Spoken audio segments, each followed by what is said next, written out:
general, they should please make sure that whatever Senator Mtata just brought on board should be followed strictly to make sure that Kenyatta regains and its pride as a national institution for this country. Thank you, Honorable Speaker. Senator Sifuna Edwin. No, Speaker, I just yield my time to another colleague because what I wanted to share was best practices. When I visited the House of Lords, there's a rule there that you cannot comment on something or participate in debate when you are not there when the debate started. So I'll just yield my time.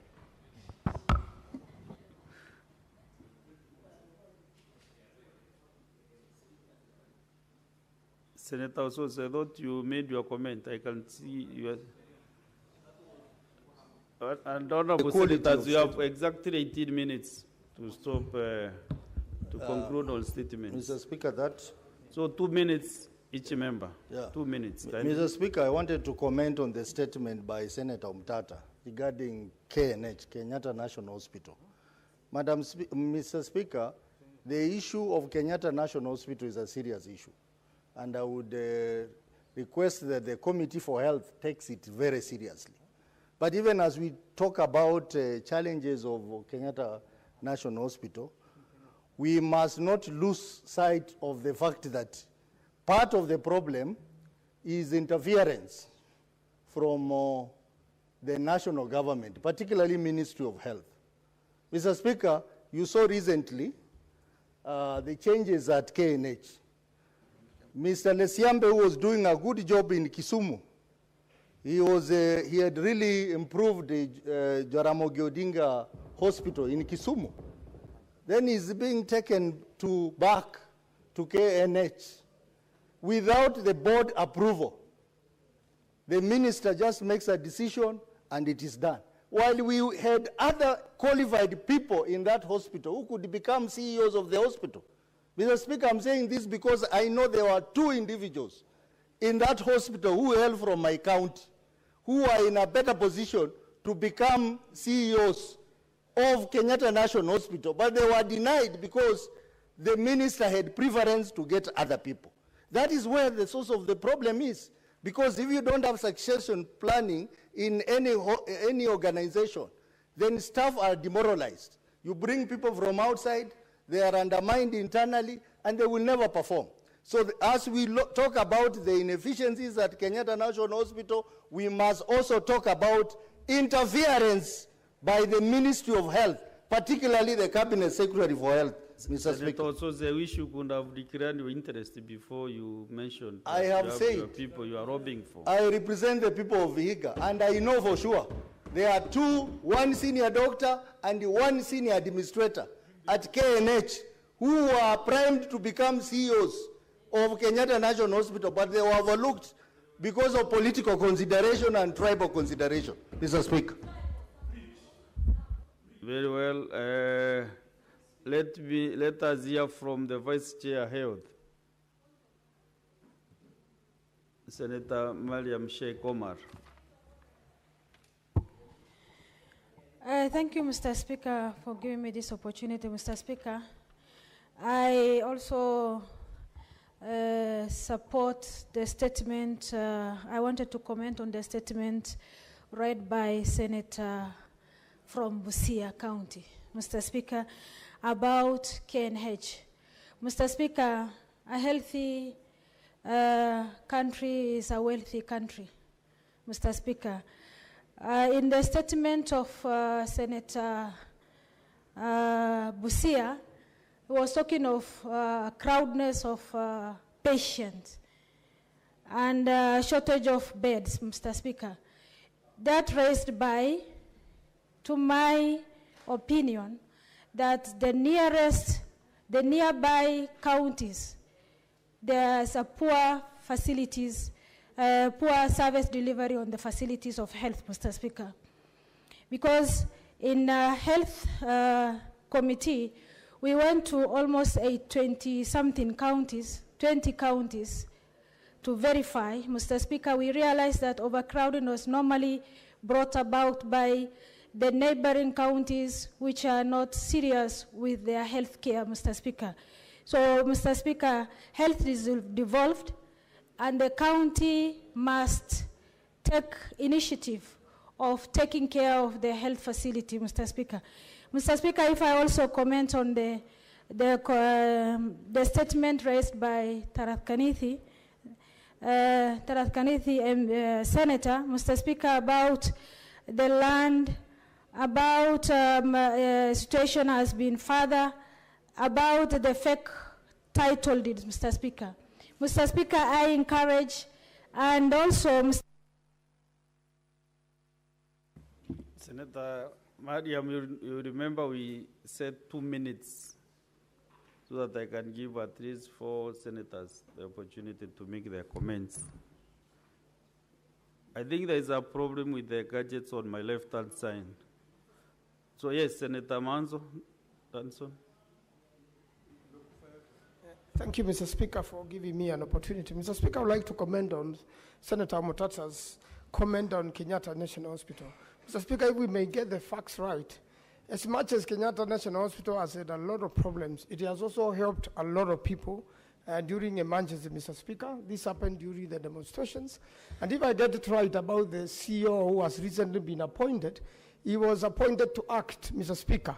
He has not yet been confirmed, and I think the CS Health acted as a matter of necessity following certain complaints. And Lesiembe, who is very familiar with that hospital and who did a very good job when he was there, is back to the hospital. But Mr. Speaker, it's always not good to crush what an institution is doing. Mr. Speaker, I want to finalize with what happened recently with an accident, and a young lady fell off a motorbike which had an accident. The rider of the motorbike died.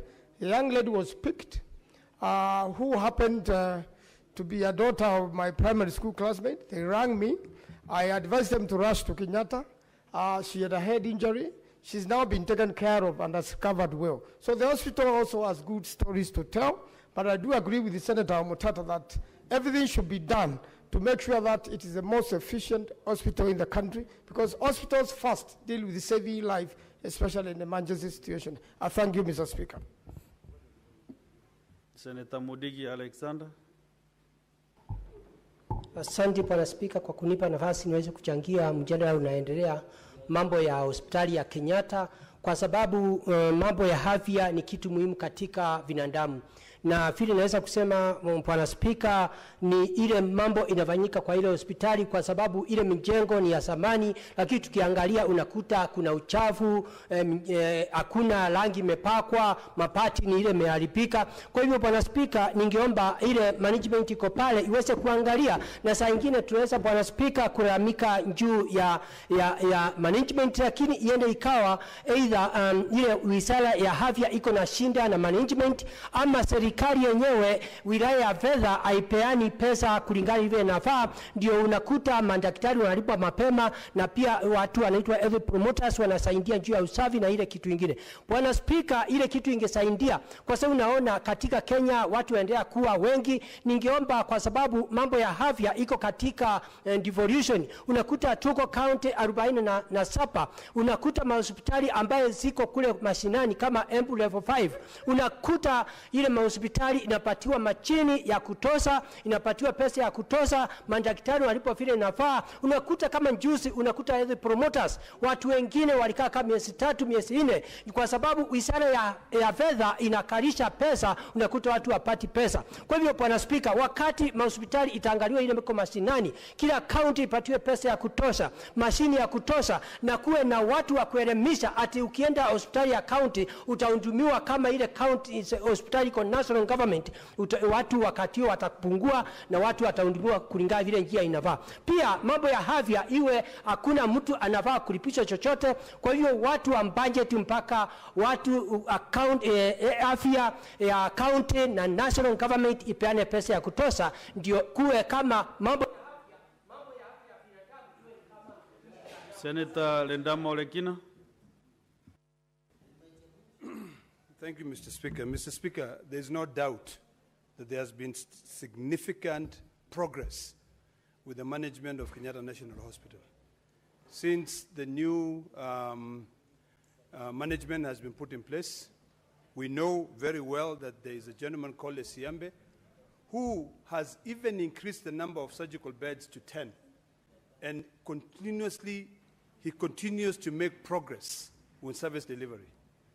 You know, when you have the largest referral hospital in East Africa, you'll expect a few major problems here and there. But I think what we need to do is to have confidence in our Kenyans. This young Kenyan has been given an opportunity to transform that hospital.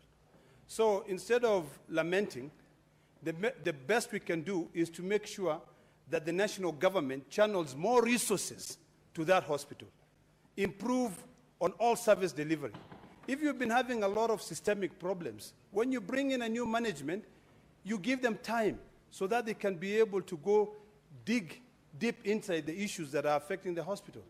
So the statement by Senator Mtata is good, but it is also important to be able to recognize that there has been a change of shift.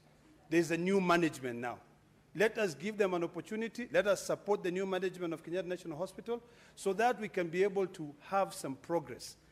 If we are talking about healthcare in general, there are significant problems. In the last 2 years, we have new laws now governing healthcare in this country. There are so many challenges in the SHIF and SHA. You know, so you cannot expect everything to move smoothly. So let's give an opportunity to the new management, and I assure you, we will not be complaining here. We will be actually measuring. I wish you can actually measure where KNH was last year and where it is now. Thank you, Mr. Speaker. Senator Matinga Wahome. Thank you very much, Mr. Speaker. I was almost sure you're calling my name as next. Mr. Speaker, as I stand up, I want to start with a note that we as Kenyans must learn to develop operation standards and manuals so that it becomes not pegged on the individual.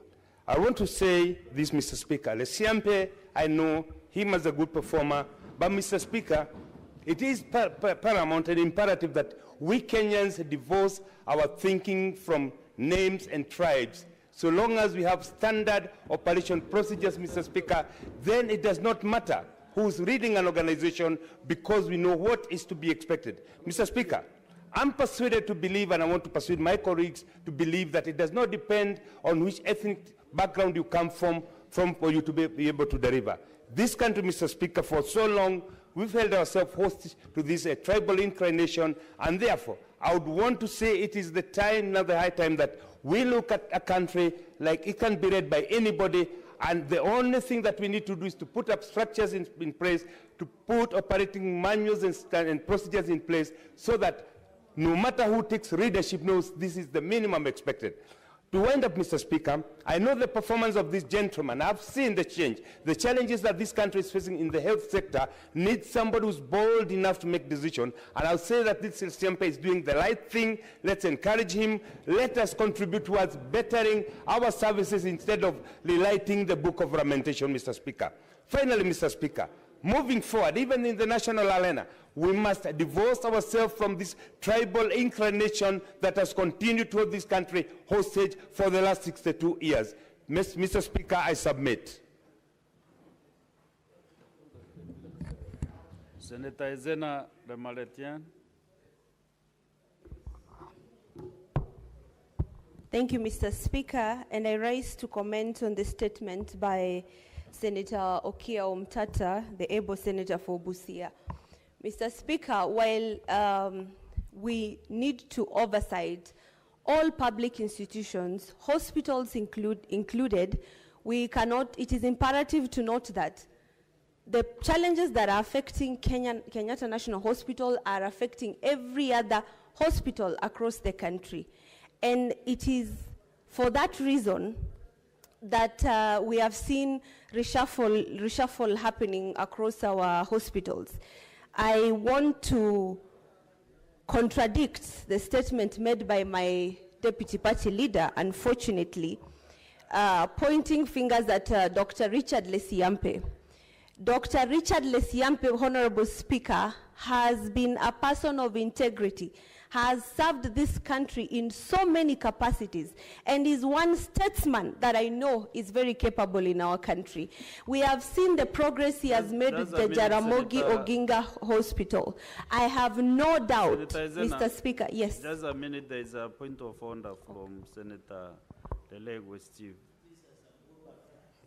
Mr. Speaker, sir, on a point of order, when I go through the statement by Senator Mutata, the contents of that statement does not go well with what most senators have discussed on that statement. Mr. Speaker, sir, I've heard Senator Osotsi, Senator Omatinga, Senator Ledama, and Senator Esena discussing the qualifications of one Dr. Richard Lesiampe, which I think is not part of the statement. And I think we should not bring this issue, and on a point of relevance, we should not be discussing someone unless you bring a substantive motion.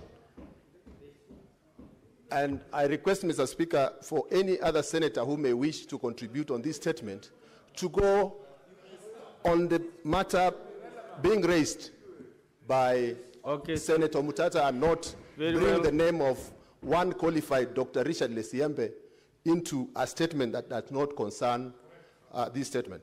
Thank you, Mr. Speaker. Thank you. Very well. Proceed and finish. Thank you, Mr. Speaker. And like I was saying, that we have seen very significant improvement in the Jaramogi Oginga Referral Hospital when there is an able head or an operational head, because we know, Mr. Speaker, that a fish rots from the head. When we have an able person taking the mantle of leadership in a crucial institution that is as far as a hospital, we have seen significant improvement. And it is for that reason that I am also personally very much against the naming of Dr. Richard Lesiampe in this matter. Mr. Speaker, as senators, we need to be to shun from tribal inclinations, especially when we are leaders, and leaders who are coming to the close of this. You spoke so well. Give out 15 seconds to say goodbye.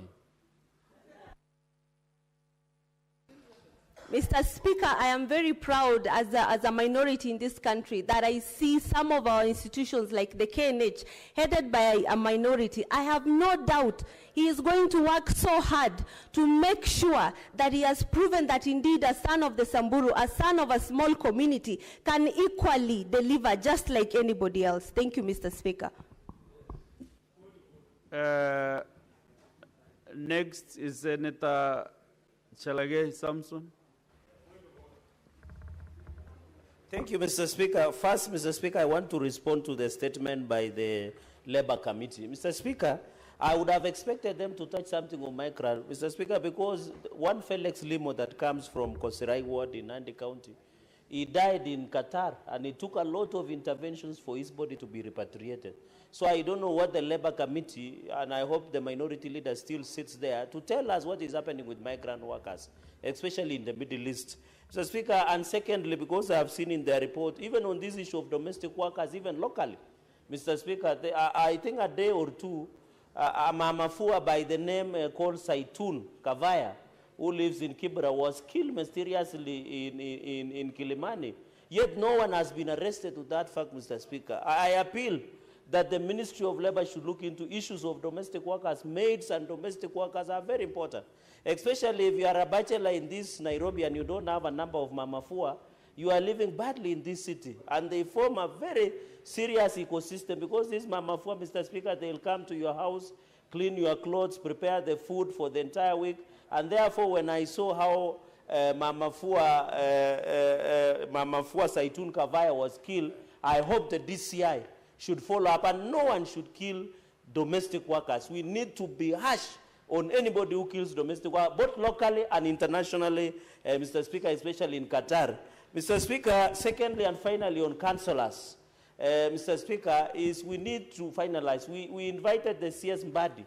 He didn't tell us when is he paying the councillors. The councillors serve this country, and there are more than 12,000. Some of them are still surviving, some of them are sick. Mr. Speaker, I want to appeal to the Labour Committee to come up with a legal framework to cure the issue of one payment to the councillors. Mr. Speaker, on that note, I want to thank you, because yesterday I saw you hosted former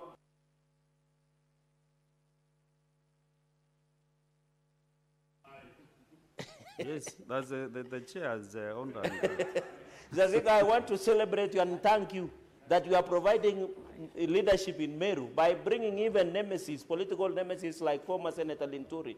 And I'm happy he has abandoned Wamunyoro and is now joining the government courtesy of you, and we are proud of what you are doing as the Deputy Speaker. And we didn't make the wrong choice as the Deputy Speaker, because you are one of our members, premier members of UDA, Mr. Speaker, and we will continue supporting you, Mr. Speaker, in Meru.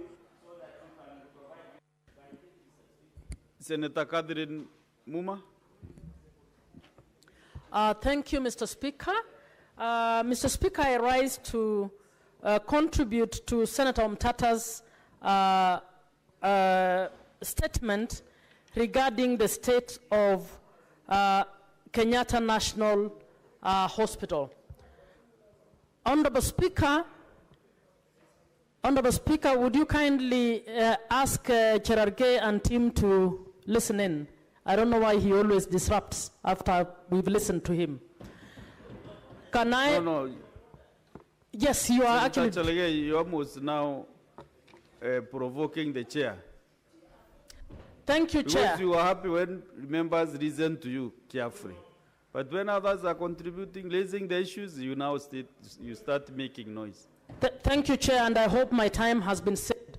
Honorable Chair, the issue of Kenyatta National Hospital is a good statement, but I would want to request that 13 years into devolution, what the Senate should be doing is to help strengthen the intergovernmental relations around the health sector, to help align the Nairobi County health function implementation and the national government implementation of referral services in Kenyatta National Hospital, so that we relieve Kenyatta National Hospital of the services that actually should be carried out by the county governments.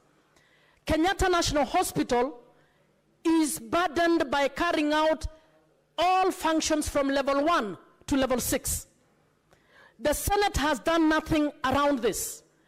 The Senate committees should also start scrutinizing the budget lines of parastatals like Kenyatta National Hospital in order for us to be able to find out whether they deploy any services, any funds towards the cleanliness, towards maintenance, towards repairs, because what we are seeing in social media in terms of the state of Kenyatta National Hospital suggests that we don't have the deployment of any monies towards maintenance, towards cleanliness, towards such like issues.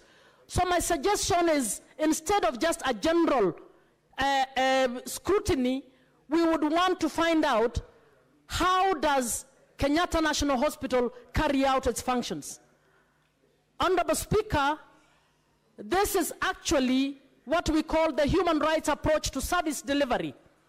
The human rights approach to service delivery means Senator Catherine, 1 minute to conclude. We can actually, in order to deliver good services to patients, all aspects have to be looked into. And that is what this committee needs to do, rather than just focus on a personality somewhere or on the generalities of it, including sifting out the functional assignment so that the functions for counties are actually ceded to the county, and Kenyatta National Hospital is left to focus on the referral services so that it can deliver as best as it's able to with the equipment required to deliver the top-notch level 6 services. Thank you, Mr. Speaker. Last but not the least, Senator Nyamu Karen Jerry. Thank you, Mr. Speaker. I can't see you on my screen, Senator Duro. proceed. I'll give I want you to contribute also to 2 minutes. the statement brought by Okiya Omtata on the Kenyatta National Hospital. Mr. Speaker, Kenyatta Hospital is the largest referral hospital in East Africa, and it cannot fail on the basics. Simple hygiene, working lifts, ventilation. I have been to Kenyatta Hospital myself, and I have seen patients waiting on benches and on the floor for hours. We have to give our patients dignity, Mr. Speaker. And 2 murders in a span of 6 months inside the wards raises serious questions on the security systems in that hospital, Mr. Speaker. We have to have accountability because we are pumping billions in that hospital every year. Where is accountability? We have to expand the wards to ease out congestion. We have to invest in the dignity of our people, Mr. Speaker. At the same time, despite the challenges, Kenyatta remains a symbol of hope for all Kenyans who cannot access private medical care. We have seen them performing miracles within the meager resources that they have. And historical, what you call it, surgeries that give hope to the people who cannot afford the very expensive medical care. And in that, we have to not just complain, as my colleagues have said, we have to invest and make sure what we are pumping there is accountability. Thank you, Mr. Speaker. Senator Duro, Fatuma.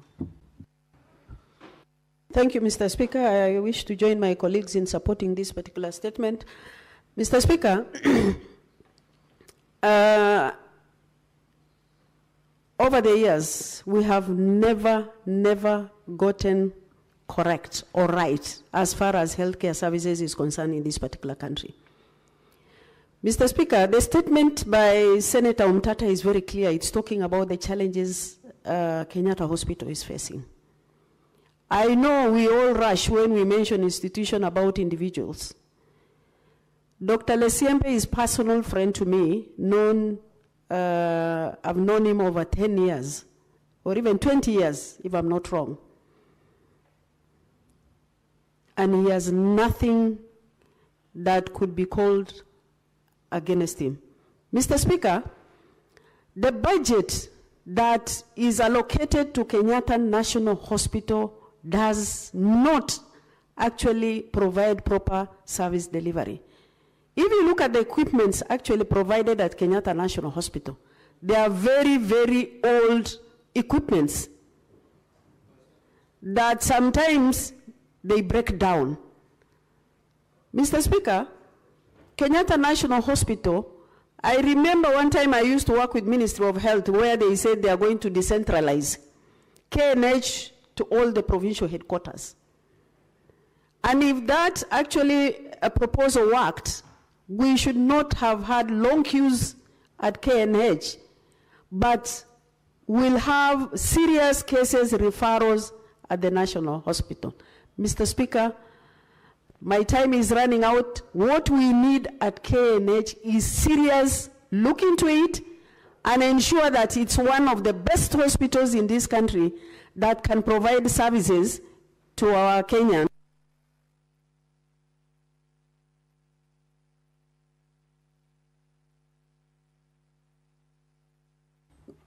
Please give her some 30 seconds to finish. Madam Speaker, we need to look into how we can give better service deliveries at KNH. The problem is there, but we cannot run away from it. Can we look into it and ensure that we have allocated enough budget to take care of services at KNH? And ensure that we have also decentralized some of the services that are provided at Kenyatta National Hospital. I thank you, Madam Speaker.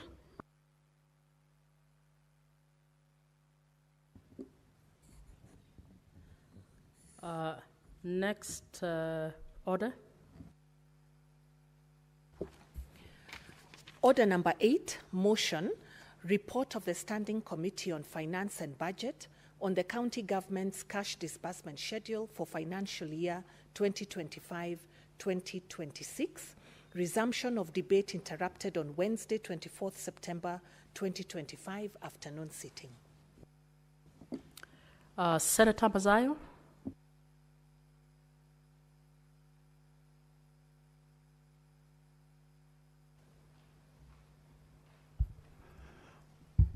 Asante Bispika.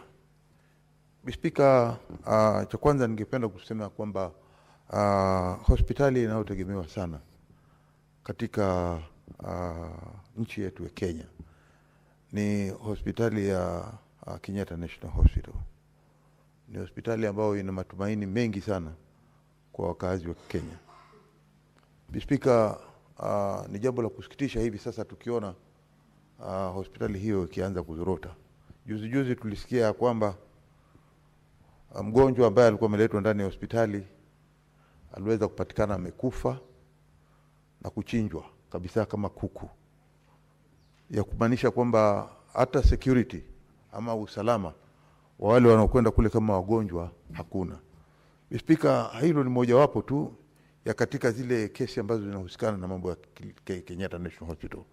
Hiyo ni hospitali moja kubwa ambayo inatumikia hata nchi zingine za karibu, pengine kama Tanzania ama Ethiopia ama wapi, kote huko kunategemea hospitali hii. Speaker, ningependa kusema kwamba yes. Would you kindly allow me to guide you? We have actually moved on to the next order, and we are on the schedule, and I was expecting that you are speaking on the schedule. Madam Speaker, I accept that with tremendous respect. Yeah. But I had approached you and told you I had pressed on my can. But unfortunately, this line is not working. And I requested that I be given some 2 minutes to contribute the same like all other colleagues have done. And that's why I took up the opportunity to come to you. I think that and you said there was okay. a misunderstanding. Can you then finalize, Okay. then we can move on to the next order? Then allow me to stop there then. No,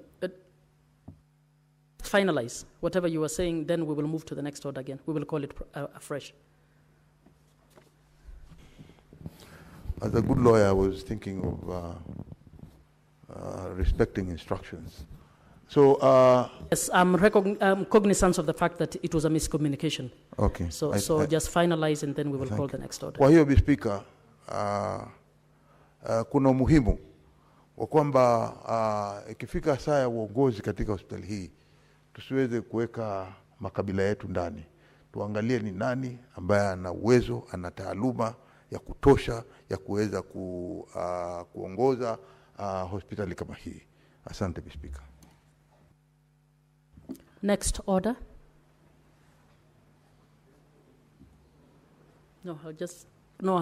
I want it recalled because of the disorganization of the order, please.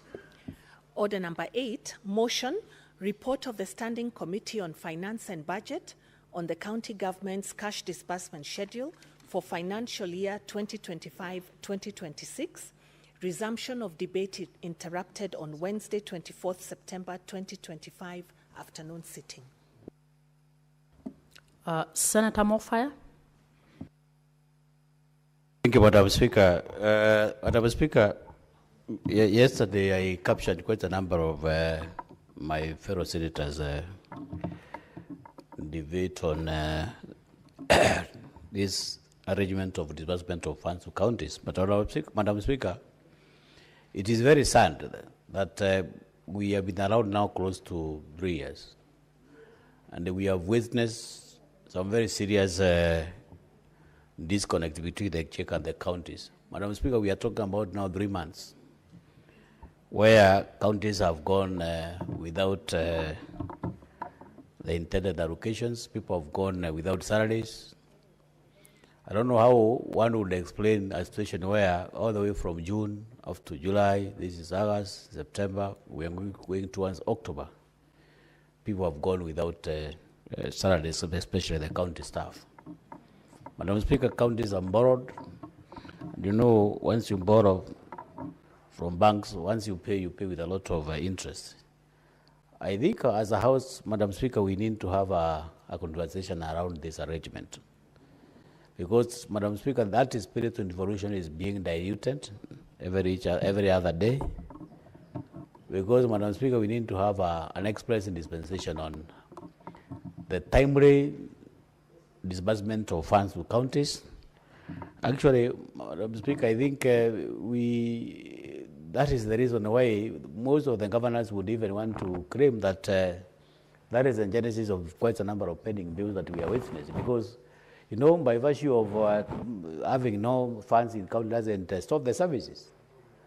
Yeah, we have those recurrent expenses that are being incurred almost every day. We have vehicles getting fueled. We have so many other miscellaneous activities that are taking place, and I'm very sure some of these activities are current under the arrangement of we are going to get money. So I think, Honorable Speaker, Madam Speaker, we must get very clear arrangements on how we are supposed to make this disbursement effective. I don't know for what reasons. I think I put in one of my good friends talk of a visit to Morocco, where we have efficient, very timely disbursement of funds to relevant counties, where you don't have even to engage the national government. I don't know what is the role of government in the whole exercise.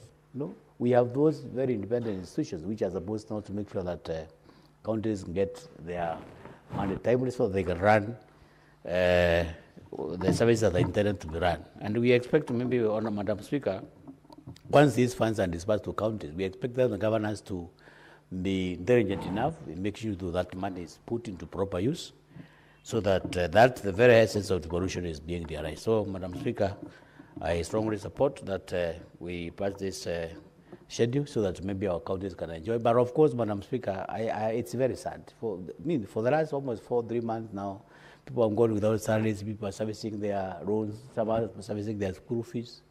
And it's very pathetic, Madam Speaker, that we have to experience this kind of situation year out, year in. I support Madam Speaker. Senator Oyomo.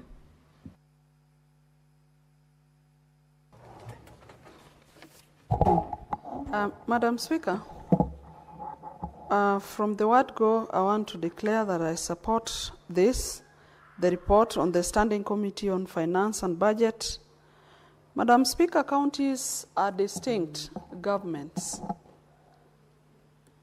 It is unfortunate that throughout the period of financial year, we are here always lamenting about disbursements. And Madam Speaker, to me, it is like the counties are on the receiving end when it comes to disbursement. And yet, the law is very clear, Madam Speaker, that there's a timeline that is stated by the 15th of each month. County governments, which are distinct governments, as enshrined in the law, the constitution of this country, must receive their funds. Madam Speaker, the reason that is always given is that these funds are not available.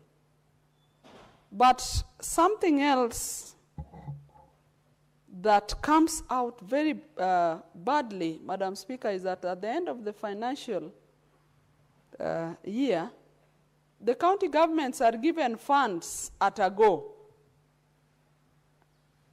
And yet, there's hardly time to spend these funds. Then somebody erroneously makes comments that county governments are supposed to be ready to use these funds.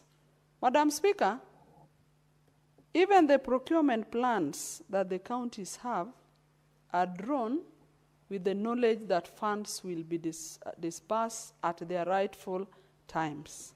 Madam Speaker, having said that county governments are distinct, it is important to note that we need timely disbursement, and not only timely, but as the report says, the disbursement of these funds must be stable and be predictable. Madam Speaker, predictability ensures that these funds are planned for. And some wise people said, and I believe them, and I know I'm one of them, that when you plan, when you fail to plan, then you're planning to fail. Madam Speaker, the counties have various services that must be offered to our people at the counties. Key amongst them is the services of health. Just this afternoon, I've been here as these outstanding members of the Senate discuss the issue of Kenyatta National Hospital. And it is because health is key to all of us, Madam Speaker. For the counties to provide the services that are devolved to them, like health, which is a basic to our people, it means funds must be disbursed to them in time. We do not want a situation where when a schedule is already drawn out and approved, Madam Speaker, then we are treated to cases of counties lining up at the Comptroller of Budget's office or at Treasury. Madam Speaker, we have met the Comptroller of Budget several times as a Senate. I remember the last time the Comptroller of Budget was making a presentation while we were at Naivasha in a retreat. And the Comptroller of Budget continuously denied the fact that county officers always line up in her office in the process of approvals for disbursement. Madam Speaker, this is a truth, that there's a lot of paperwork that has to be done. And yet what baffles me, Madam Speaker, is that the Comptroller of Budget's office also has devolved officers at the counties. So one wonders why, what kind of work this devolved officer of the Comptroller of Budget, referred to as the county office of the Comptroller of Budget, does with the county government throughout the month. Because all they should be looking at is to ensure that the documentation is done at the county and officers do not need to spend all the time at the Comptroller of Budget's office, at the office of the Comptroller of Budget, going back and forth to the counties in the name of going back to get certain documentation. And this is a reality, Madam Speaker. Madam Speaker, what I'm saying is that the countries must have a seamless process of getting funds that are due to them having been approved by the Parliament. Madam Speaker, there are several services that we are expecting the counties to offer in time, efficiently and effectively. I've mentioned health, Madam Speaker. We need to get, our people need to get drugs in hospitals. Madam Speaker, it pains me when I'm in the village and you have women carrying sick children, or even women sick, and even men, Madam Speaker. When they are sick and they go to hospitals, and then they miss drugs in the names that funds have not been disbursed to counties. Madam Speaker, it is important to note that sickness comes at any time. Our people cannot only wait to be sick when their funds have been disbursed. And so that is an aspect of planning that must be done well. Madam Speaker, we want to see our people having water as provided by the county government, as enshrined in the law. We want to have our people getting various services, access roads being done as given in the devolved functions. And Madam Speaker, even in agriculture, I'm a farmer, Madam Speaker, although a small time, but I'm looking forward to getting to big time. And I see the way farming is also expensive. We want our farmers getting services. We want our farmers getting the right seeds. We want our farmers getting the right extension services, advice from the county government because agriculture is devolved, Madam Speaker. So, Madam Speaker, I support this report, and we look forward to a time when the issue of funds not in counties will be a thing of the past. Madam Speaker, you often hear from our counties in the national news about workers that have not been paid for months. We also want to ask our county governments that they must do good planning, that they know already the number of employees they have, they know the required amounts that they will be paid in the course of the years. And so this story of workers, people going without pay, is not a good story, Madam Speaker, because these are people who have worked for their governments. These are people who have families, Madam Speaker. These are people who have a number of responsibilities that their families look up to them to perform. So, Madam Speaker, I support this, and I want to say that Treasury must adhere to the constitutional requirements as enshrined in the Constitution as per disbursement of monies to county, and the Treasury must also ensure that they do not keep monies up to the last minute when the financial year is ending, because we do want money spent well, and we do not want to have any reasons for the county governments to get into any improper ways of spending public funds. Madam Speaker, I support. Senator Mariam.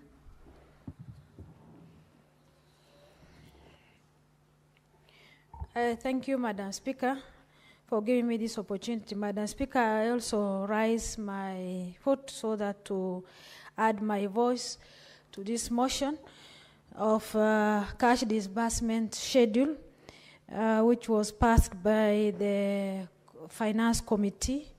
I was one of the members who passed the schedule, Madam Speaker. Madam Speaker, my concern is let Treasury not take this disbursement as formal. This is a formality we normally do yearly. Let them not take that. It must be a binding document that make the Treasury to be on toes so that they can remit by 15 of every month, the way the schedule read, Madam Speaker. Madam Speaker, in the schedule, I realize the highest counties paid is one of them is Mandera County. Madam Speaker, if I take you through the schedule, July, the Mandera County received 993 M, that is million. August, 971 million. September, 1 billion. October, 1 billion. November, 1 billion. December, 981 million. January, 1 billion. February, 1 billion. March, 981 rather. April is 1.1 billion. May, 1 billion. June, 981 million. Madam Speaker, this shows that we are almost the highest figure. The total amount is 12.3 billion, Madam Speaker. Madam Speaker, I'm reading this because, Madam Speaker, in our area, there is nowadays there is a lack of water. There is also an issue of healthcare system.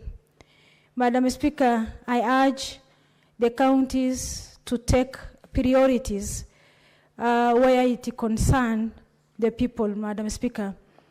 Madam Speaker, in this figure, if they have planned well, we urge that the county, Mandera specifically, that the issue of water will be answered and will be taken care of, Madam Speaker. Madam Speaker, A while ago, we are commenting about the healthcare, about overcrowding of the KNH, Madam Speaker. Most of the referral is from the county, which they themselves can handle. Madam Speaker, that shows that the counties nearby, they are not taking their proper role on the health sector. So I urge most of the counties to prioritize of the health center and the health facilities and the service delivery to the county. Madam Speaker, on this schedule, by 15th of every month, the Treasury must disburse money to the county. Because the county, specifically this recurrent expenditure, especially the salary, the staff of the counties, they need to be motivated. One thing to motivate them is by giving their dues on time. Because they have to pay their rents, they have to pay their foodstuffs, school fees, Madam Speaker. If the county delay their dues, Madam Speaker, where will they get their expenditure incurred, Madam Speaker? Madam Speaker, on this, when the county receive the money, let them not to use haphazardly. It's better they have to use priority, they have to put recurrent figure back, not to be used in any other issues. They have to pay their rent, their salaries, recurrent expenditure, so that their staffs can be motivated, Madam Speaker. Madam Speaker, I wanted to talk to the Treasury, Madam Speaker. They are not supposed to hold the figure. They're saying the delay might be because of the collection of the revenue, Madam Speaker, by the KRA. Madam Speaker, if we put ourselves in that shoes, it might happen that the county cannot receive their money on dues on 15th. Mr. Speaker, we have to restrict that the latest by 15, the county must receive their due. So whatever the Treasury plan themselves, we don't want to know. The county must continue and get 15th of every month, Madam Speaker. Madam Speaker, there is a bill I created. I passed and the House dropped it because that bill is about impromptu payments. If at all, the county also engage in the contractors are supposed to pay on time. So in that scenario, the Treasury also must aware that they are supposed to pay the counties on time. In that bill, there is a legal mandate that penalties if you are not paid the figure, which will be accumulating. Madam Speaker, unfortunately, it has not gone through. If we will have passed and restrict the Treasury, that if it passes 15th of every month, there is a percentage of penalties. They will have, KRA will do all their best. By 15th of every month, they have the revenue, Madam Speaker. Madam Speaker, if I take to e-procurement, Madam Speaker, in my thinking and also my understanding, the e-procurement can solve the issue of this elephant called pending bills, Madam Speaker. Because everything's before done, the procurements are normally before done under the carpets. Madam Speaker, now, if the county engage themselves in e-procurements, and everyone can see which contract has been given to so, there must be also, when it comes to payments, it is done on time. And this issue of pending bills will be done. And also the voiding of payments. Madam Speaker, sometimes the county, what happened is a county requests figure through controller of budgets, and when they wired the money to the counties, county pay different person, Madam Speaker. But when it comes to this system, the system showed that, as an example, Senator Muma, you have that figure, and it has been requested from the controller of budgets. When it comes to the county for your payments, they cannot pay another person. They have to pay you. Because it is in the system, it cannot be pay another person. So that means that this voiding of expenditure transactions will not appear, which always Auditor General always highlight in our financial system, financial reports. In the issue of also these e-procurement, I don't know why counties are against. Because if they are using IFMIS countrywide, why not e-procurement? What makes them not to use e-procurement if they are now using IFMIS in each county and nationally? Madam Speaker, with those all remarks, I support the motion. Thank you. I don't see any more interest. I now wish to call the mover to reply. Madam Speaker, on behalf of the Senator of Mombasa, Senator Mwenyihaki Faki, who moved the motion, I beg to respond. Madam Speaker, I have sat through this debate from yesterday, and it is very clear that all members are contributing on a shared vision. And the vision I see is that all members want a system at the National Treasury that will make devolution a success. And if that is the case, the ball is still in our court, honorable members, in the sense that we must think long and hard on how to ensure that whatever instrument we create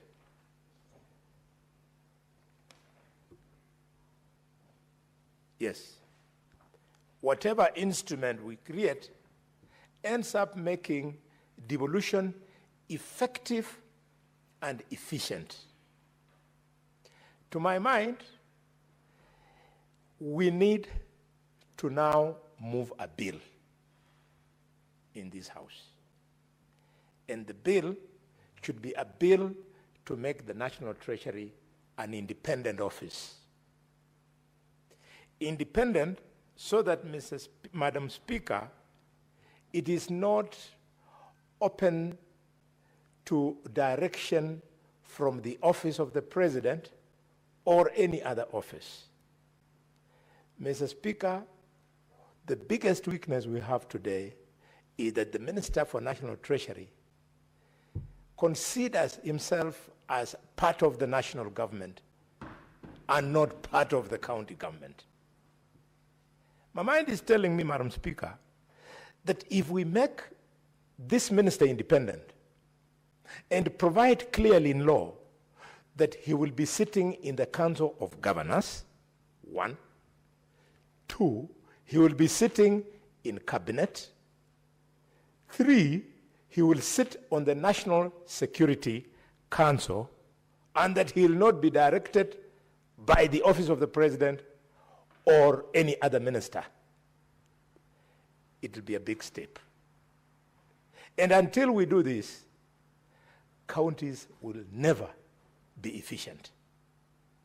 And then once we do that, we can then say, instead of this ritual, Senator Sifuna, of discussing here how the minister should be dispersing money, which is supposed to be automatic, we provide in the law that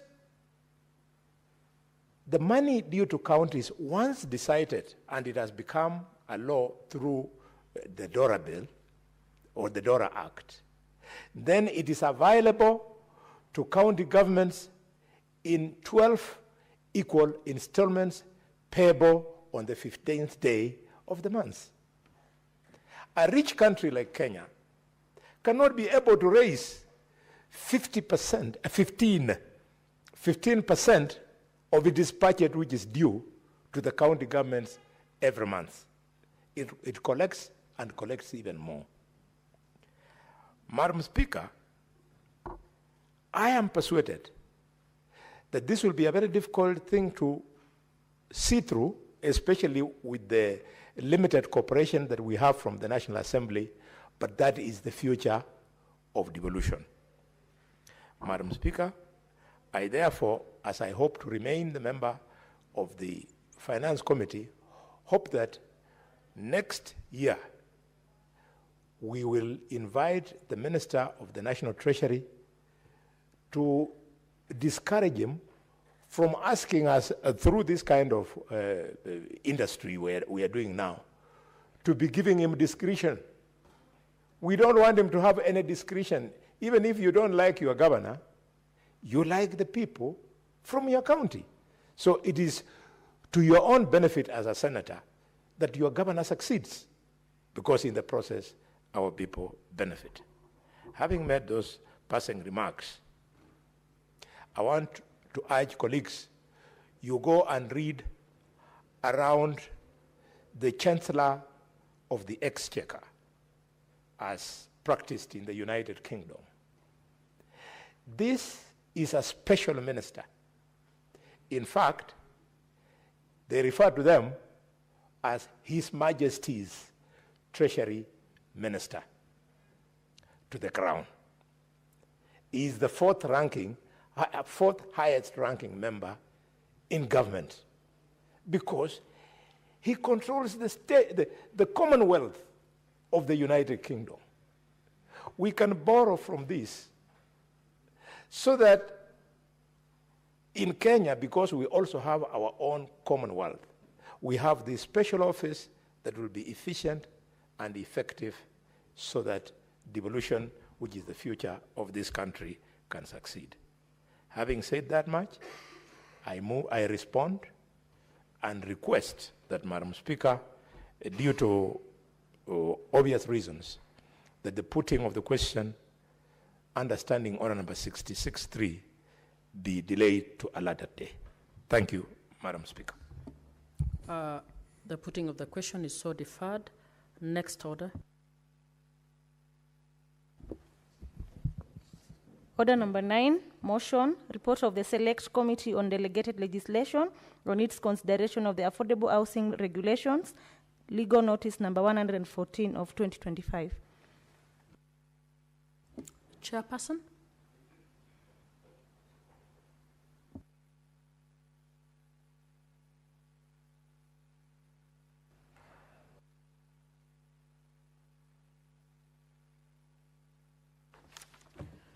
Thank you, Madam Speaker. Madam Speaker, I beg to move that the Senate adopt the report of the Select Committee on delegated legislation or its consideration of the Affordable Housing Regulation Legal Notice number 114 of 2025, read on the table of the Senate on Wednesday, 24th of 7th, 2025, and that pursuant to Section 59.4 of the Affordable Housing Act 2024, the Senate resolves to approve the Affordable Housing Regulation, legal notice number 114 of 2025. Madam Speaker, the regulations are aimed at making sure that the Affordable Housing Act is operational according to Act number 2 of 2024, and providing the clarity on its implementation by providing the procedure and the criteria for allocation of affordable housing units, prescribing the requisite deposit for an affordable housing unit, 5% of the value of the unit, and providing for deposit assistance. They also outline the procedure to be followed in the event of default in repaying an allocated housing unit, the criteria for changing a unit and the provision of low-interest loans for acquisition of units involved under this initiative, as well as the development of rural affordable housing units. Madam Speaker, the regulations are crucial to Kenyans in a number of ways, which I want to highlight. Madam Speaker, the regulations play a central role in the realization of socio-economic rights as enshrined in the Article 43(1) of B of the Constitution, which guarantees every person the right to accessible and adequate housing.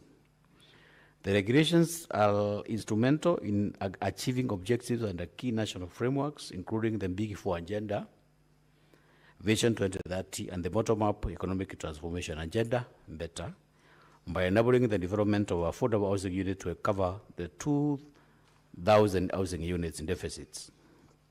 Madam Speaker, these regulations of affordable housing initiative generates extensive employment opportunities across the housing value chain, from construction to manufacturing, logistics, and financial services. It also stimulates demand for local building materials and services, thereby contributing to national economic growth and reducing poverty. Madam Speaker, the regulations as well of affordable housing, we have the classification of potential beneficiaries into distinct income bands, that is the social housing, affordable housing, and affordable middle class housing insurance targeted interventions, allowing for equitable allocation of housing units based on needs and income capacity. So, Madam Speaker, that's not enough. There is also the provision of subsidized and low interest mortgages financing. It's a transformative element of the housing regulations. By lowering the cost of borrowing, the regulations make it possible for most Kenyans to access long-term home financing, enhance affordability, and significantly reduce the financial burden of home ownership. Madam Speaker, although the Cabinet Secretary erroneously submitted that draft regulations to the Senate instead of the published regulations and failed to adhere to Section 59(3) of the Affordable Housing Act, number 2 of 2024, which requires the Cabinet Secretary to table the regulations before Parliament within 30 days of commencement of the Act, that is by 21st of April 2024. The Act commenced on 22nd March 2024. Majority of the committee was of view that the Cabinet Secretary has given sufficient responses to these issues, and that the regulations had fulfilled the substantial requirement of the Statutory Instruments Act and the Affordable Housing Act, and as such, substantive justice must not be overridden by technicalities. And the regulations fulfill the requirement of the Statutory Instruments Act Cap 2A as follows. Pursuant to Section 11(1), the regulations were submitted to the Clerk of the Senate within 7 days of publication. Pursuant to Section 5A, the regulations were submitted to the Senate along with a copy of the explanatory memorandum, setting out, among others, proof of public participation. There was also evidence of the call for public participation in MyGov, as well as newspaper of national circulation was submitted, and in accordance with Section 6, a regulatory impact assessment was submitted as the regulations imposed cost on the community. Madam Speaker, arising from this observation on these regulations, the committee recommends that the House approves the Affordable Housing Regulation 2025, legal notice number 114 of 2025, as to Section 59(4) of the Affordable Housing Act, number 2 of 2025, and Section 11(4) of the Statutory Instruments Act, Cap 224. Madam Speaker, allow me to thank the members of the committee for their diligence and insightful during the consideration of these regulations. Lastly, Madam Speaker, I wish to thank the Office of the Speaker and the Clerk of the Senate for the support accorded to the committee during consideration of these regulations. Madam Speaker, pursuant to Section 59(4) of the Affordable Housing Act, number 2 of 2024, it is now my present duty to present the report of the Committee on Regulatory Legislation on the consideration of the Affordable Housing Regulation 2025, legal notice number 114 of 2025. And I beg my very good Senator Romanen to second. Senator Romanen. Madam Speaker, in due respect, I support the motion by Senator more fire. Madam Speaker. Order, Senator. Who is Senator Moa Fire? You want to... Senator Kataya. I do call him more fire. More fire. More fire. More fire. Proceed, Senator, for Turkana. Yes. Madam Speaker, the resolutions passed by my respective senator, the report creates job employment in the nation, Madam Speaker. And then, Madam Speaker, it also creates a social development in our nation. I bring a case study. We have been just hearing, Madam Speaker, of housing. But recently, we met it in reality in Turkana County, where more than 2,000 houses has been planned to be built, especially in new institutions that are created in that area.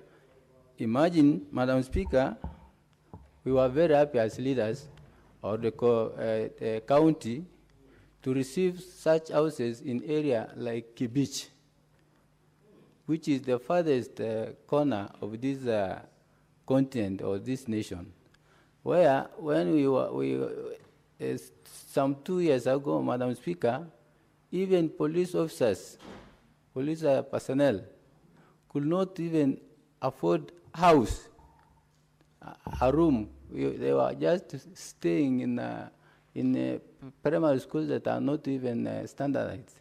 So, Madam Speaker, the issue of housing makes sure those who are incapable of getting housing are now happier than before. So, Madam Speaker, it is a reality to sure to respect the Constitution, that Article 43 of saying that every Kenyans have a right of housing, access housing. It is real in this motion, Madam Speaker. And I believe if well implemented without any reservation, Madam Speaker, the nation, our citizens will enjoy the housing implementation. So thank you, Madam Speaker. I second. Senator Khalwade. No.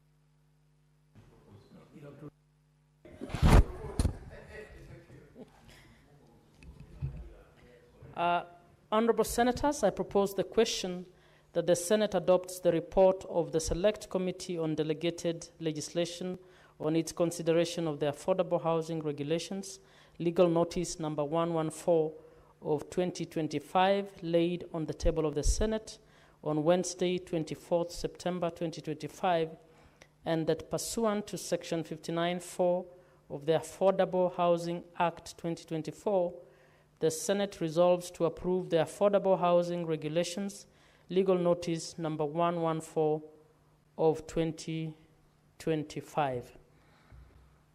Senator Khalwade. Thank you, Madam Speaker. Madam Speaker, this is a rare opportunity that Parliament will be speaking on the issue of housing. And it's unfortunate that colleagues are too committed in their offices at the moment.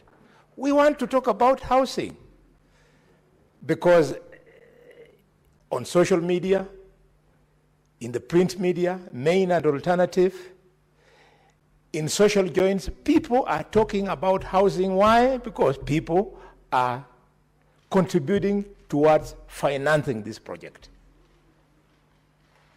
I wish more of us would be here to participate. And I hope that this discussion goes beyond today so that colleagues can share with the rest of us what their thoughts are. And I want to start, Madam Speaker, by confirming that I support the report And I want to recall that under the new constitution, 2013 to 2017, when Mwai Kibaki was president, what defined his presidency, Madam Speaker, sorry, I'm getting wrong, from the time of the old dictatorship, when Mwai Kibaki took over in 2002, what defined President Mwai Kibaki's presidency were just two things. He succeeded, Madam Speaker, in rolling out free primary education. It was a huge success. It was a masterpiece, and we shall never forget Kibaki for that gift to the generation of young Kenyans who benefited.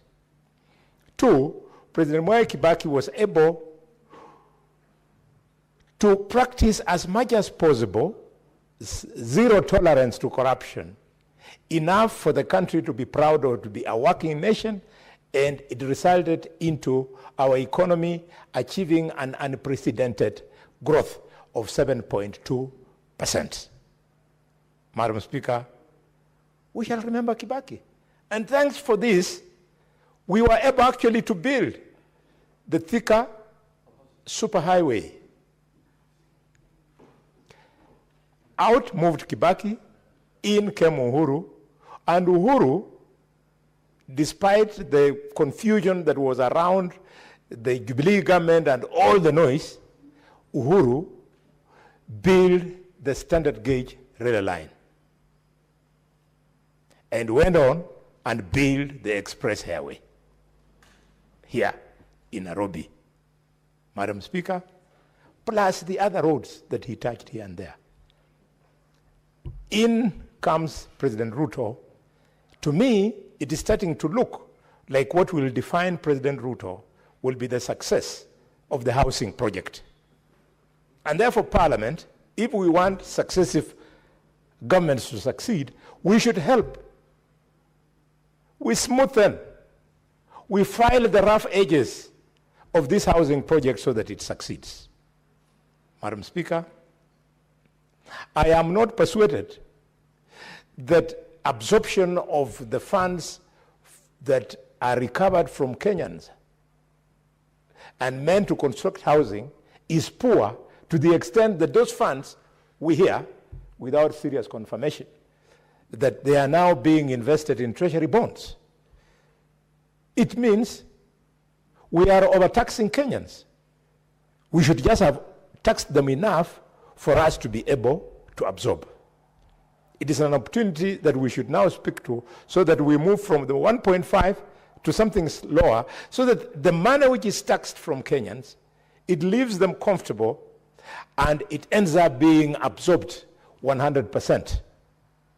Who knows, honorable colleagues, whoever will come after President Ruto might find a slush fund in the monies that will have been saved because of failure to absorb, and then that money is just taken to another project altogether or abused by a president who, after succeeding President Ruto, be it in 2027 or 2032, who will not be sharing his vision on housing.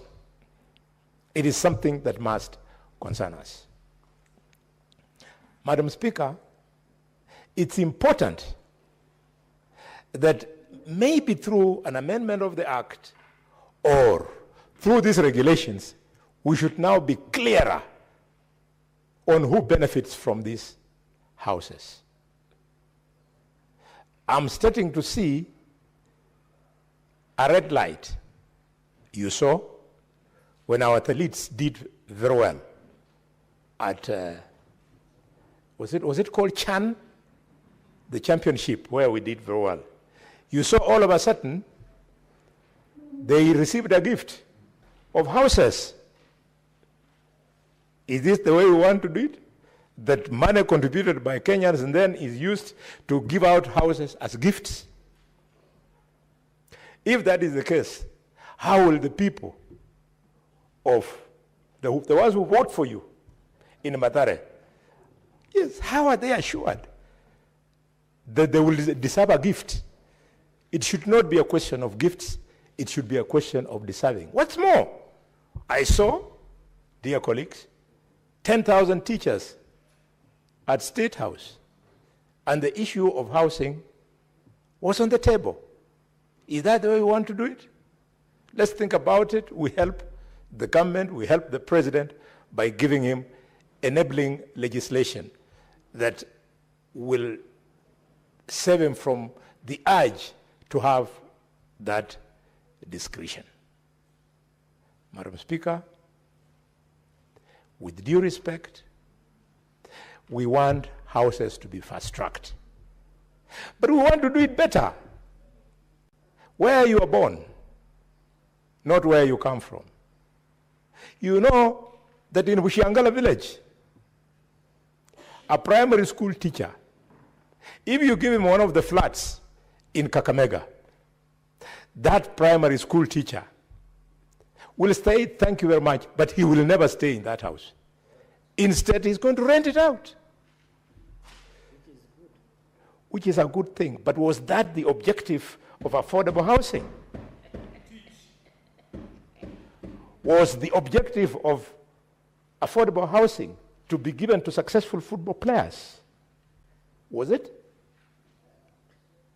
Can you convince Kenyans at Nyayo Stadium, at Kasarani, that continue contributing part of your salary so that at some time, when a Kenya does something extraordinary, he's gifted? That's not how governments are run. No. And, Madam Speaker, we have an adult responsibility in this country to say these things. Because if we don't get it right, the country becomes unstable. We all remember when we were insensitive to the voices of the Holoi Polloi on the infamous finance bill of 2024. We almost got killed here on the 25th of June. So let us be sensitive to what the public is saying. I never agree with Wamunyoro, and I find it very difficult to agree with him because of his tribalistic mindedness. But the one thing that I think Munyoro gets right is that listen to the people. We must listen to the people. I saw, Madam Speaker, a survey which I have reason to believe that it is credible. And Kenyans were being asked, do you impress or don't you impress broad-based government? A whooping 70, what? Somebody remember? A whooping 78 said no.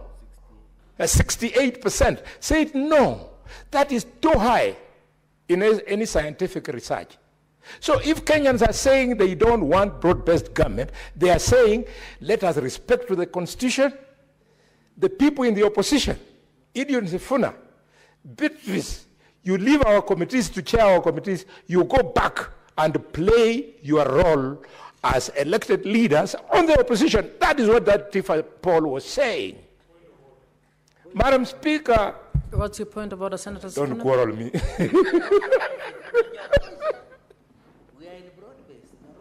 Senator Gerard Gay, please.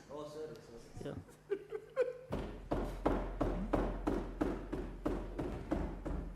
Senator Sifuna, what's your point about it? Honorable Speaker, with tremendous respect to the senator from Kakamega, pursuant to Standing Order 105 on statement of fact, I have been more than clear that I do not recognize anything called broad-based government. Yes. I am not part of it. Why does he keep dragging me and my good name into these conversations all the time, and yet it is not factual that I have abandoned my role as an opposition legislator? Can he withdraw that statement and that reference to me? And Honorable Speaker, kindly, for the sake of order in the House, guide Honorable Khalwale that it is possible to just make submissions without every single time and every single opportunity you get throwing jibes at your colleagues. Senator Khalwale, that is self-explanatory. Please withdraw. Thank you. Madam Speaker, in fact, the Senator of Nairobi is more than 100% right. And I wouldn't want to drag your name in mud, especially given the fact that I'm your elder from the community, and I have a responsibility to hold your hand the way Michael Kijana Wamalu held my hand when I came to this parliament.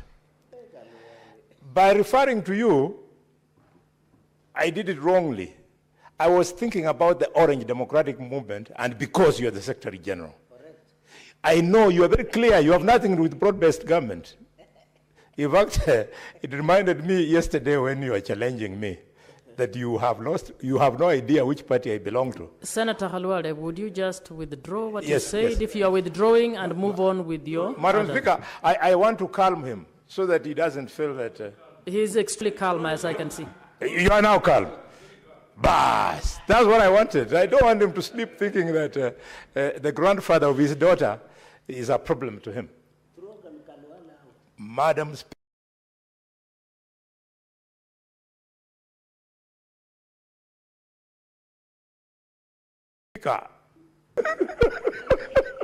Senator Halwale, you are just squandering your own time. Please focus on what you were saying.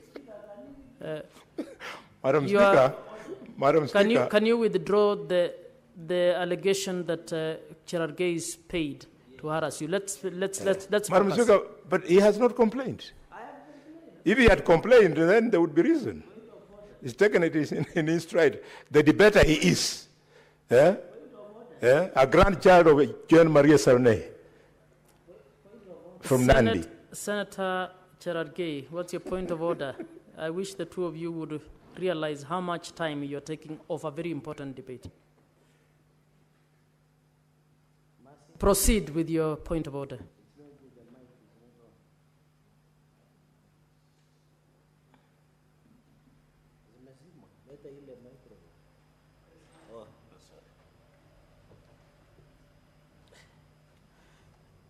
Madam Speaker, I raise understanding order 105 on accuracy of fact.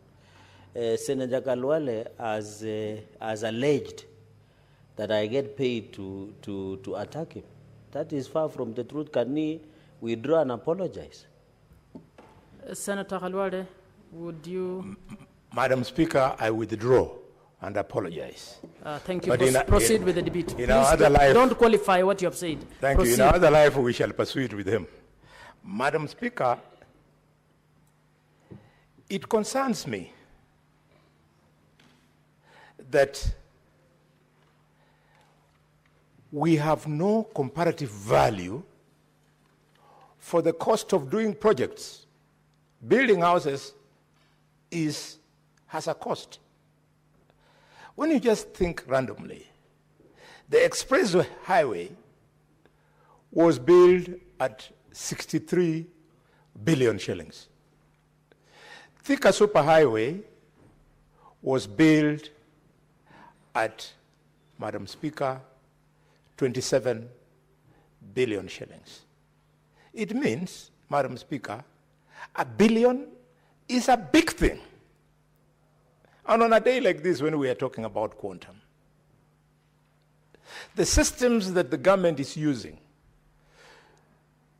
to manage our economy, including the latest introduction of electronic banking, specifically e-citizen. When we hear that e-citizen, the Auditor General, is saying in writing that 11 billion shillings is gone. Gone where? When we hear that one person, not two people, one person earns a convenience fee from transaction of e-citizen, he earns 50 million shillings per month, one person, who we know, because his name has been stated. The young man must truly be smiling all the way to the bank. Parliament, functioning as it is, let us stop this theft through e-citizen. Let us stop the theft through inflation of projects. With this, Madam Speaker, if we achieve it, then the housing project is going to be a game changer. As I saw, Madam Speaker, I don't know whether it escaped you, a report in Tanzania during the ongoing presidential campaign. The president was being challenged that you are telling us that you are going to fix street lights, that Tanzania, Dar es Salaam, our cities will be lit. And yet in Kenya, the president is building houses. You can see how far we are. So if we push this housing and get it done very well, we'll be way, way ahead of all other East African community economies. Look, it is projected that in the next financial year, the economy of Ethiopia will be ahead of Kenya at 15.6. It will grow, and Kenya will grow by 15. Why would Ethiopia, a country which is struggling with democracy, a country that is struggling with stability, struggling with the national cohesion, doesn't have a good constitution like ours, doesn't have a well thought out, devolved system like ours, should leapfrog us? Why? They go, they do a dam there, we sing in praise of them, and yet we can't fix our dams on River Tana. We wait like we are waiting now when the rain season comes in for water to disturb people in Tana River. Families will be unsettled, property will be destroyed, life will be lost. And all we need to do is to dam the Tana River. You dam it, you make it more productive. Madam Speaker, I want to thank the committee for this nice report and hope that Parliament will help the executive to succeed. Thank you. Senator Sifuna.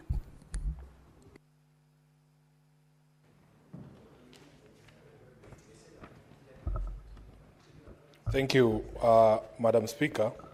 From the onset, I want to be very clear that I stand to oppose these regulations in the report by the committee recommending that we support them. Senator Mofaya knows that I have a lot of respect for him, but I have reasons, Honorable Speaker, why I think that should be the position. I speak as a stakeholder here. I pay over 30,000 shillings every single month, an involuntary deduction that I opposed with all my strength, Honorable Speaker, but was overruled.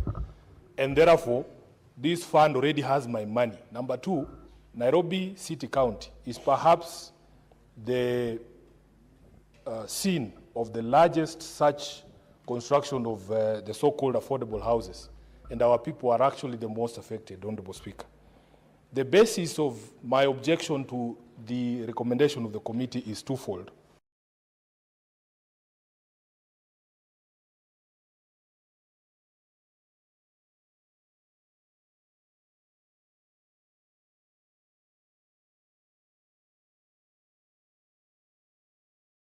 Firstly, it's procedural matters, Honorable Speaker. There is a reason, Secretary.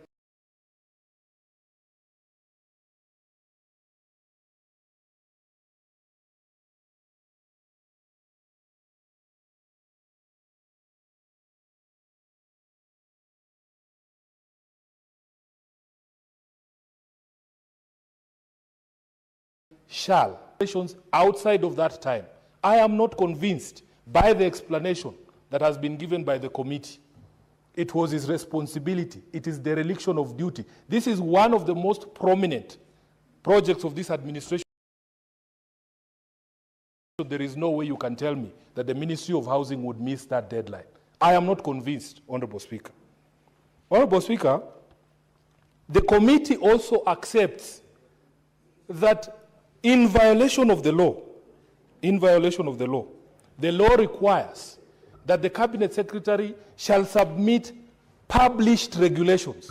In fact, the regulations that were sent to Parliament were draft regulations. Now, the committee led by Mofaya is telling me, a lawyer who knows the meaning of the word shall and its implications, to ignore the fact that the Cabinet Secretary sent to Parliament draft regulations. It is unacceptable, Honorable Speaker, from where I stand. Honorable Speaker, we are required to approve or reject these regulations within 15 sitting days. The committee there has noted in their own report that those days were to expire on 11th of September. You should have at least struggled or tried to explain to the House whether it was because of the amendment of the calendar that was moved by the majority leader during the impeachment. At the very minimum, please, Senator Gataya, explain to us, because according to my calendar, unless the committee has a different one, today is way past the 11th of September. And, Madam Speaker, that is significant for one reason. The law states that if we don't reject within that period, these things stand approved. So I'm standing here wondering, am I, once again, majority leader, engaging myself in an exercise in futility? And that would be an egregious violation of my constitutional responsibility to go through these regulations for the sake of the people who elected me. Honorable Speaker, one of the final things, procedural ones that I thought I would bring up, there was something else.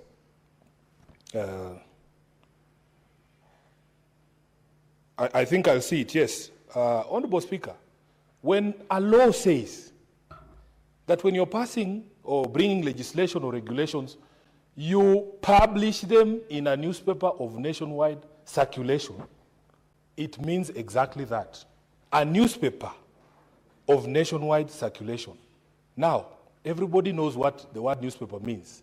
Everybody knows what wide circulation means. It cannot be stuck somewhere in there in a government supplement or releases from the ministries.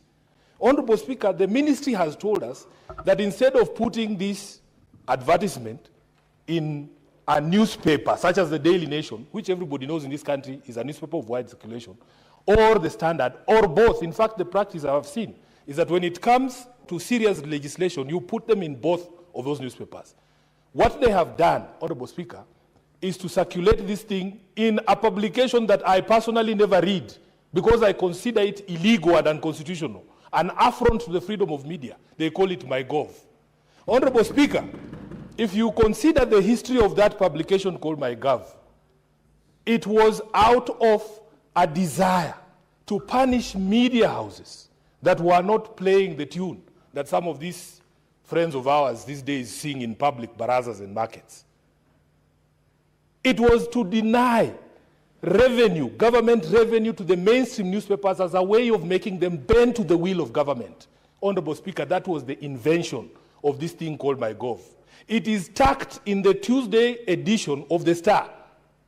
The Tuesday edition of the Star, I can assure you, my mother did not see that publication. And she's a mother of a very well-learned senator.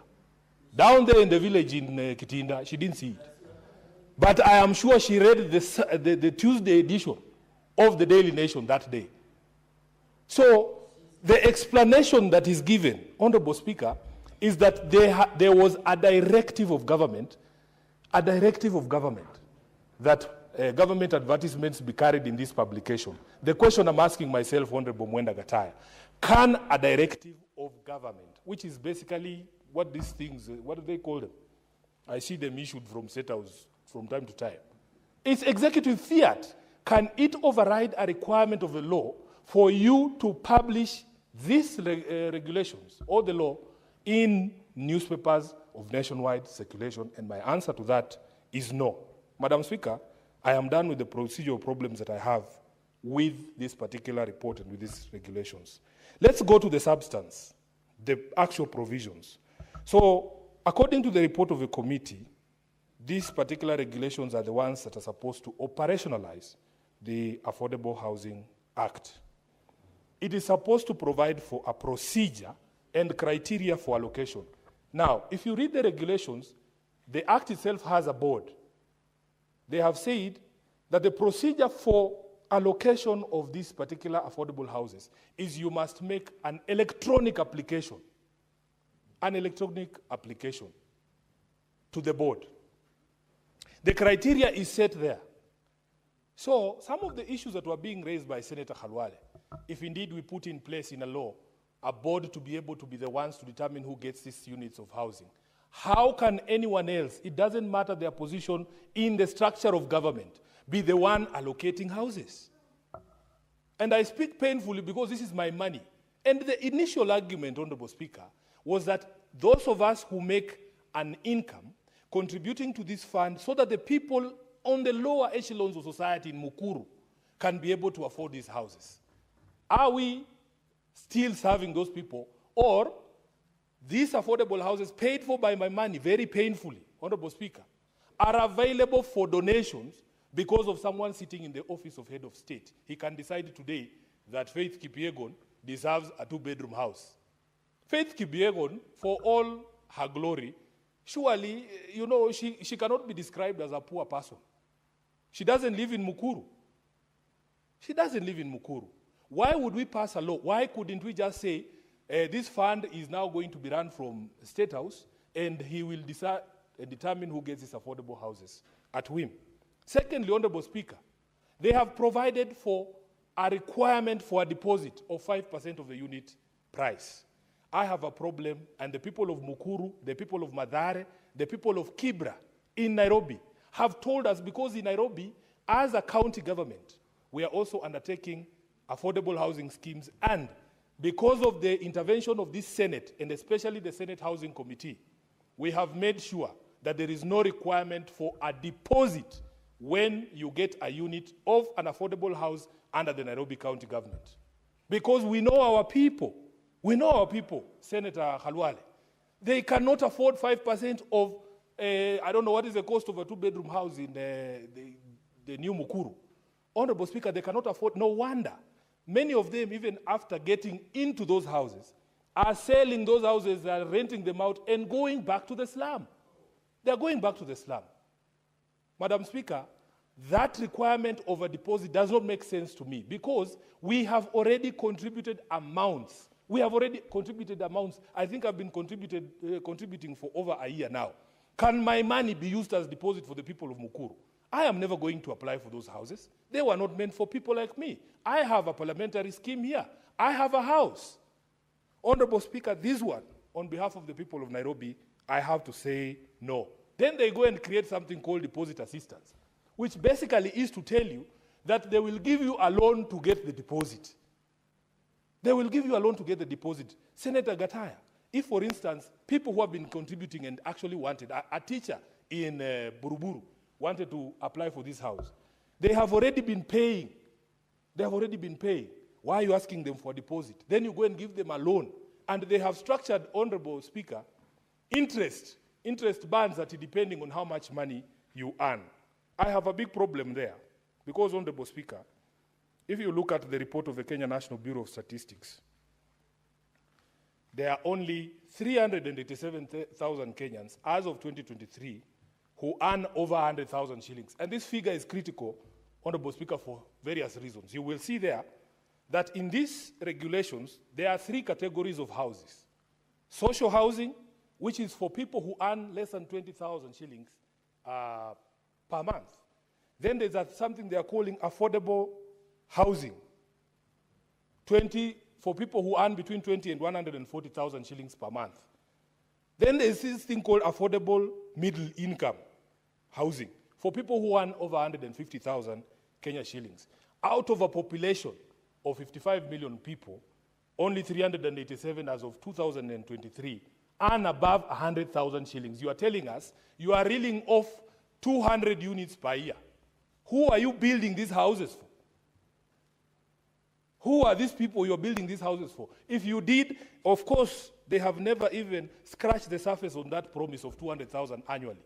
But, Honorable Speaker, if they build those 200,000 houses in 1 year, and another financial year they build 200,000, so that we have a total of 400,000, the people who would be able to afford those houses would already be exhausted, because the number is at 387,000 people only who can afford these houses. we have problems. We have problems with this. Senator Sifuna, can you be informed? No, I am teaching. Honorable Speaker, I'm in the middle of imparting information. Please don't. Proceed. What do you want to inform me? You will have your own opportunity to be able to do this. Honorable Speaker, please, I don't like to be interrupted. This is what they do. Now, Honorable Speaker, there is another provision that I have a problem with, and that if you apply to the board. What's your point of order, Senator Mopai?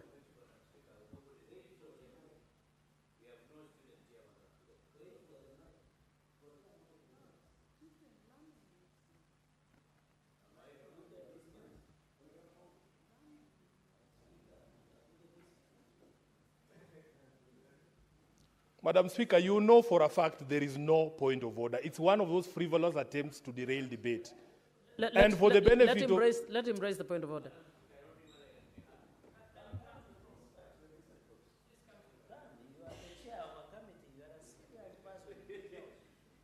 Madam Speaker, I want Senator Sifuna to withdraw and apologize. Though the much I know about this house is a house of registrators. This house of debate. I have not captured any student in the front of this house, so nobody is being taught.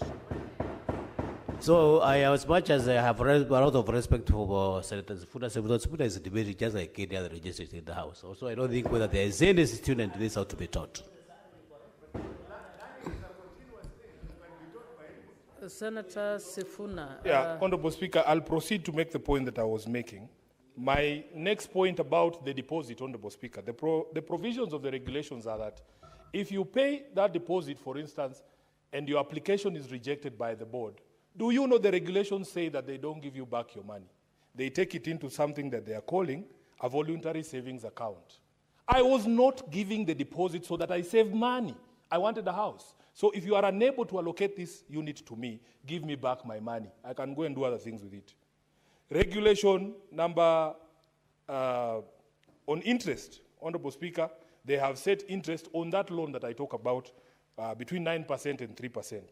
Now, let us come to the regulation on consent to sell. Consent to sell. That, Mr. Speaker, Madam Speaker, if you buy this unit and you run into financial ruin, for instance, you are unable to keep up with the payments and you want to sell it, you have to ask for permission to sell the unit.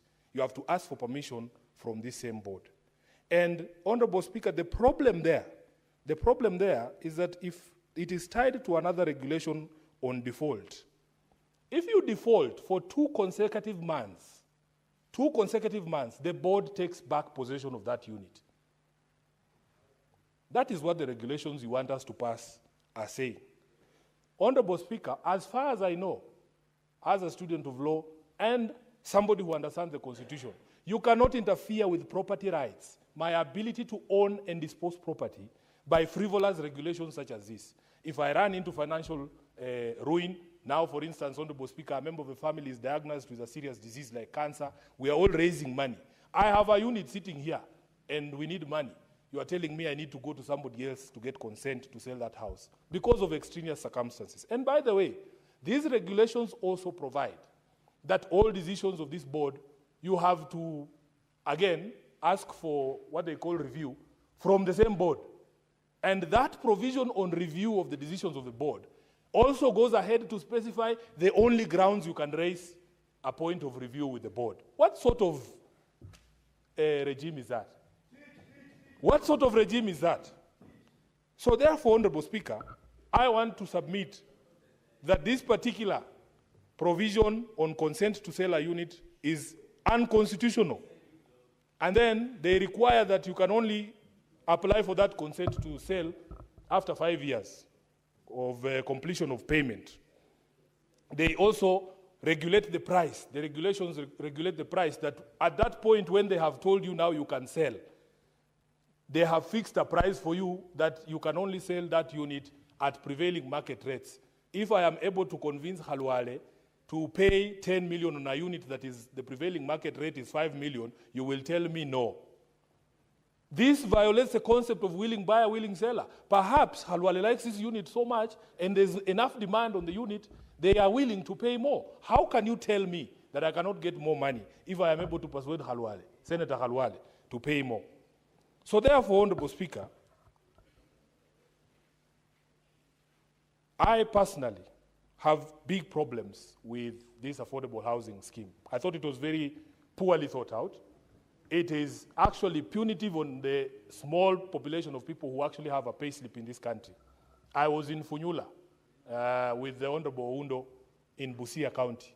In the middle of Busia, not even at the town, in the town, somewhere deep there in the rural areas. Yes. Yeah, I saw they are building 12 floors. And Honorable Speaker, the good thing is that you come from the same region as I do. Where I come from, Honorable Speaker, if your chicken cannot get into that place, you also cannot get in there and sleep there.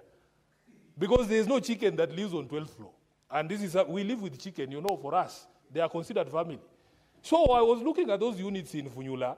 I was wondering, who are these people? Who are the people who are targeted to stay in these units? And maybe Senator from Busia, the Honorable Okiya Omtata, can shed light and tell us who are those units meant for. And when you speak to the people in that area, how they wish all that concrete was a hospital, how they wish all that concrete was a school, how they wish, Honorable Speaker, that concrete was something that they actually needed. Because the problem with this affordable housing scheme is that it does not prioritize our needs. The reason why somebody would be given a unit in Mukuru and go back to the slum is because the priority of that person is to eat. The priority of that person is education. The priority of that person is healthcare.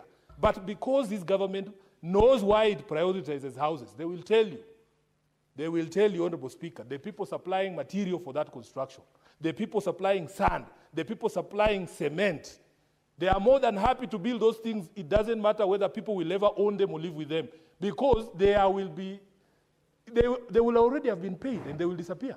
That is all that this affordable housing is about. It's about making money for cronies of people in power. 30 seconds. The reasons I oppose strongly. Thank you, Madam Speaker. Senator Majority Leader.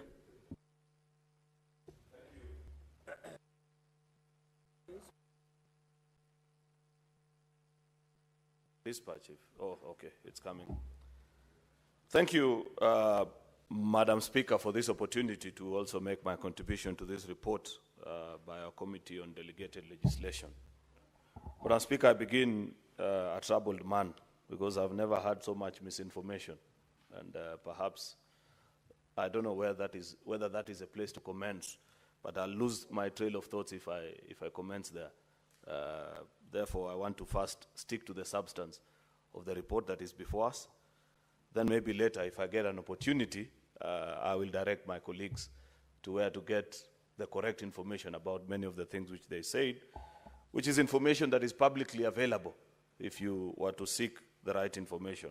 But you never know why people will choose to get the wrong one. Madam Speaker, I'm troubled because if you read this report, it is clearly brought out to us that these regulations are already approved by this House. So I don't know why delegated legislation will want us to debate them. Because you have told us in paragraph, let me just read the correct paragraph, Senator Mofire. Then perhaps you can guide me on what I need to do with my submissions. Paragraph 3 of your introduction, that the regulations were published on the 9th of July 2025, and thereafter they were received by the Senate for tabling on 11th July 2025, which time was within the 7-day sitting of a referral of an instrument to Parliament as stipulated within Section 11. Then, paragraph 4, you remind us that therefore these regulations were laid on the 16th. Order, Senator Omtata, this is not your house. Why are you crossing the manner?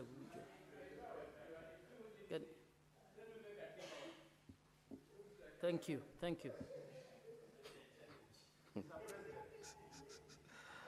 I don't want to be disrupted by Senator Omtata, and So regulation, paragraph 4 of that introduction, more fire, your committee is telling us that after the 16th of July, in accordance with Section 59 of the Affordable Housing Act, number 2 of 2025, to be approved or rejected by Senate within 15 days of sitting.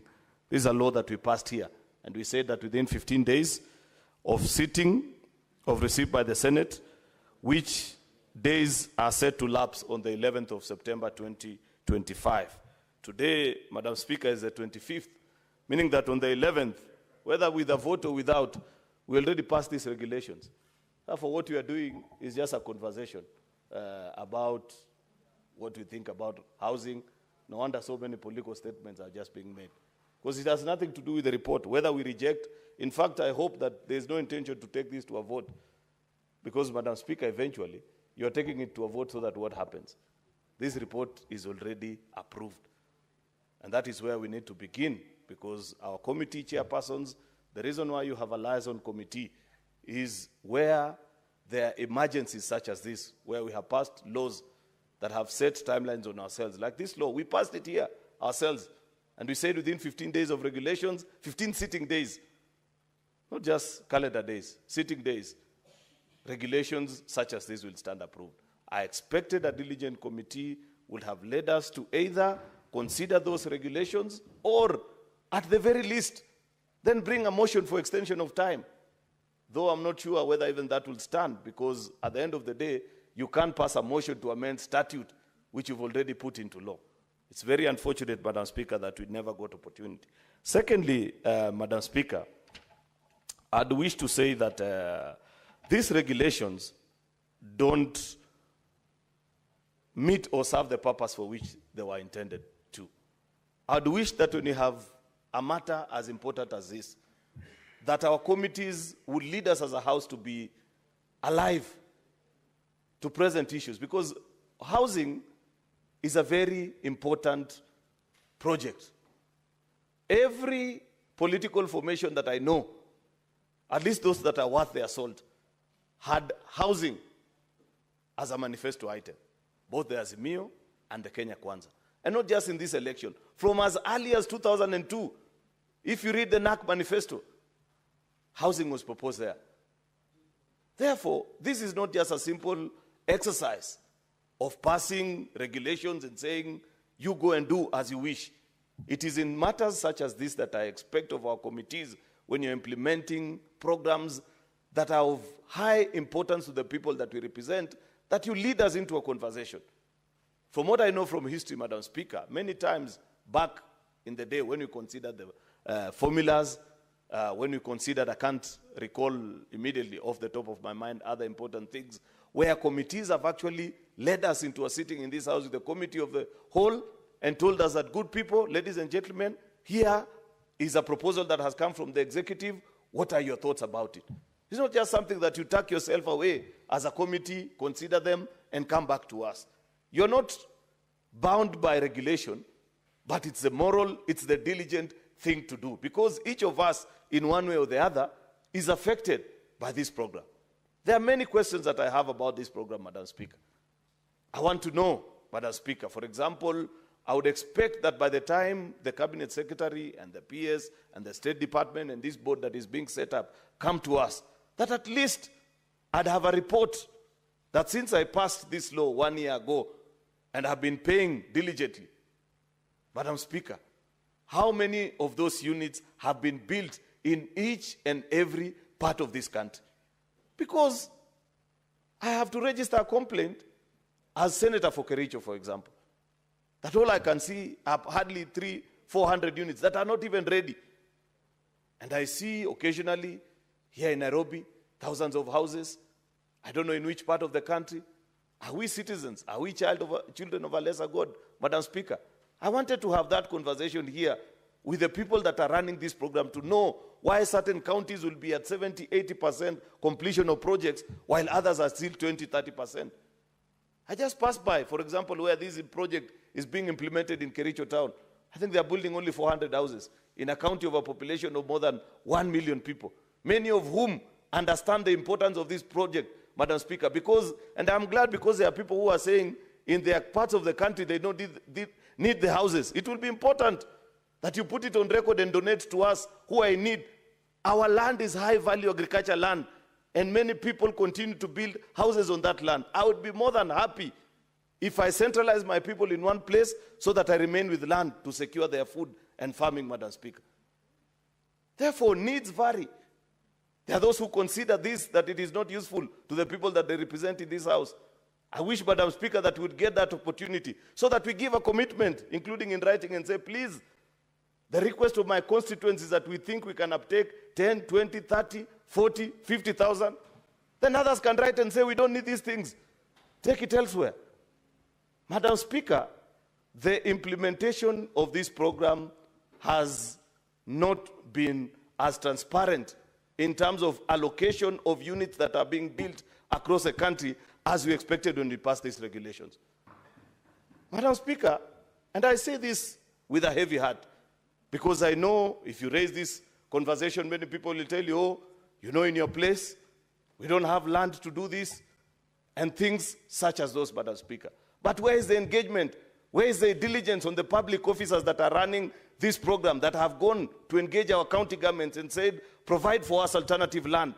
You may not have land where you're looking for, but at least I know every county government has land where they could point out and say, this is a good place where you set up this particular land. It's unfortunate, Madam Speaker, that as we speak here today, you drive down in certain counties, they are perhaps now doing their 20, 30,000 unit. Some of us are at 400, 500 units, Madam Speaker. That is the expectation that I had of this committee, that at least they will provide for me an opportunity to look back and say 1 year down the line, after we pass these regulations, this law, Madam Speaker, what has been the implementation process? I would have expected a blow-by-blow justification of each regulation to understand the empirical calculation, Madam Speaker, for example, on this very important proposal that is being made to provide affordable credit to those that want to purchase the housing units but don't have the 5% deposit, Madam Speaker. I'd wish to know what is the consideration in terms of the proposal that we are being given, 3% for those that earn less than 20,000, persons earning below 20,000, 6% for those that earn between 20,000 and 140, and 9% for those that earn above 140,000, Madam Speaker. Sorry, I note the change of Speaker. It's now Mr. Speaker, the Senator for Bomet, or is it Sigor? I know Sigor is part of Bomet. Mr. Speaker, I would have expected that this State Department takes us through blow by blow on the request that they have, Kenyans that have come to them and have said, we'd wish to purchase these housing units. However, the much I can raise is X amount. Therefore, allow me to borrow up to this amount, Mr. Speaker, and therefore this regulation is being provided. I would have wished to know, this issue of allocation has been canvassed, and I wish my whip was here, Senator Boni Halwale, because I've heard him say, and I think another senator also who's contributed has said the same, that there is some houses that were allocated to footballers. I don't know which footballers they are talking about. Why do people react to social media conversations? I expect of you as a legislator, not just a whip, at the very least as a legislator, to go into details sometimes and understand things beyond the conversations that happen in our newspapers. I listened to the President keenly when he was addressing the Harambee Stars players. And he told them, out of the windfall that you have gotten out of your wins, I am willing to top up something for you so that you pay the deposits. So I don't know where this conversation about donations that are being done. It's not possible to donate a house. I wish my whip was here so that I educate him a bit. I am afraid that sometimes he gets the wrong information from social media and runs to Parliament to speak about it. I listened to the teachers. I met my teachers from Kericho when they left State House that day. And they were so happy because they were castigating me as their representative, and they are saying, Senator, how comes you've never told us how we can purchase these units? At least today, we have been explained to how we purchase these units, because as people that lead in contribution, despite the very humble, meager income of teachers, and I say this with a lot of pride because I was raised by a teacher. My mother was a teacher. And therefore, I know what a dent to her payslip would have meant. It would have expected that at least she and her family will benefit. And that is a conversation that the teachers had at State House that day, because I listened to them say of the president, can you at least, now that we have accepted and you are part of the people that are funding this program, can we be prioritized so that even if I don't pay for those that are nearing retirement, my family can carry on and have a housing unit? There is justification for this, Mr. Speaker. If you follow the UN Habitat statistics, they point out quite clearly that by 2050, just a quarter of a century from now, 60% of the entire population of the earth will be living in urban areas. If we don't plan for the future, where do we want our people to live? There's good justification for this. Therefore, there is no conversation about whether this is important. I believe every knowledgeable person appreciates the place and the need for these housing units, Madam Speaker. It broke my heart listening to young people from Kibera the day we went to sign the bill, the affordable housing bill in State House. And they said, I think it was a community mobilizer, Mr. Speaker, I don't know if you're there. He said that part of the reason why they want these housing units now is because young kids grow up and by the age of 2 or 3, you cannot even teach them about sex because they see it in their homes. They live in one-roomed house and says, please give us some decency. There is good justification for a program such as this. The only problem that I take out of all these regulations is that the questions that are being raised by our colleagues on this floor, I have to say many of them, Mr. Speaker, are extremely genuine, and there is good justification for them as representatives of the people to have sufficient answers. Yet that opportunity hasn't been provided. I don't know this constitutional order that we got ourselves into, Mr. Speaker, that is neither parliamentary, neither can you call it fully presidential, because you have people here that you are told they are committee chairpersons, therefore sometimes they speak and answer as if they are government, and there are those on the minority side which sometimes you confuse and say that they are in the opposition, because to the best of my knowledge there is no opposition in government in parliament. It is majority and minority. Mr. Speaker, the distinction of what the Constitution appreciates is that there is an executive and legislature. The question that has never been answered to me up to date, what is the nexus between the executive and the legislature in terms of policy appreciation, policy critiquing? After we have passed a law such as this, and it has been operational for 1 year, where is the opportunity beyond the question and statements time that we sometimes get here with ministers? Where is the opportunity for me to critique and say, okay, we gave you a law, how have you implemented it? My constituents are saying this and that. I don't believe, Mr. Speaker, that it was the intention of the drafters of our constitution for us to exist as silos, that we can never interact, that we can never provide good, credible feedback to the executive, Mr. Speaker, on programs such as this. I want an opportunity to sit down with CS Alice Wahome, with PS Hinga, and give my thoughts about what my constituents are saying about this program. It's not just the absence. It includes things such as location, Madam Speaker. It is also important, I must record the appreciation, by the way, that there are diligent colleagues who follow these things, but unfortunately, it's not everybody that can do that. When it was first rumored that the approximate cost of a housing unit, I don't know what amount.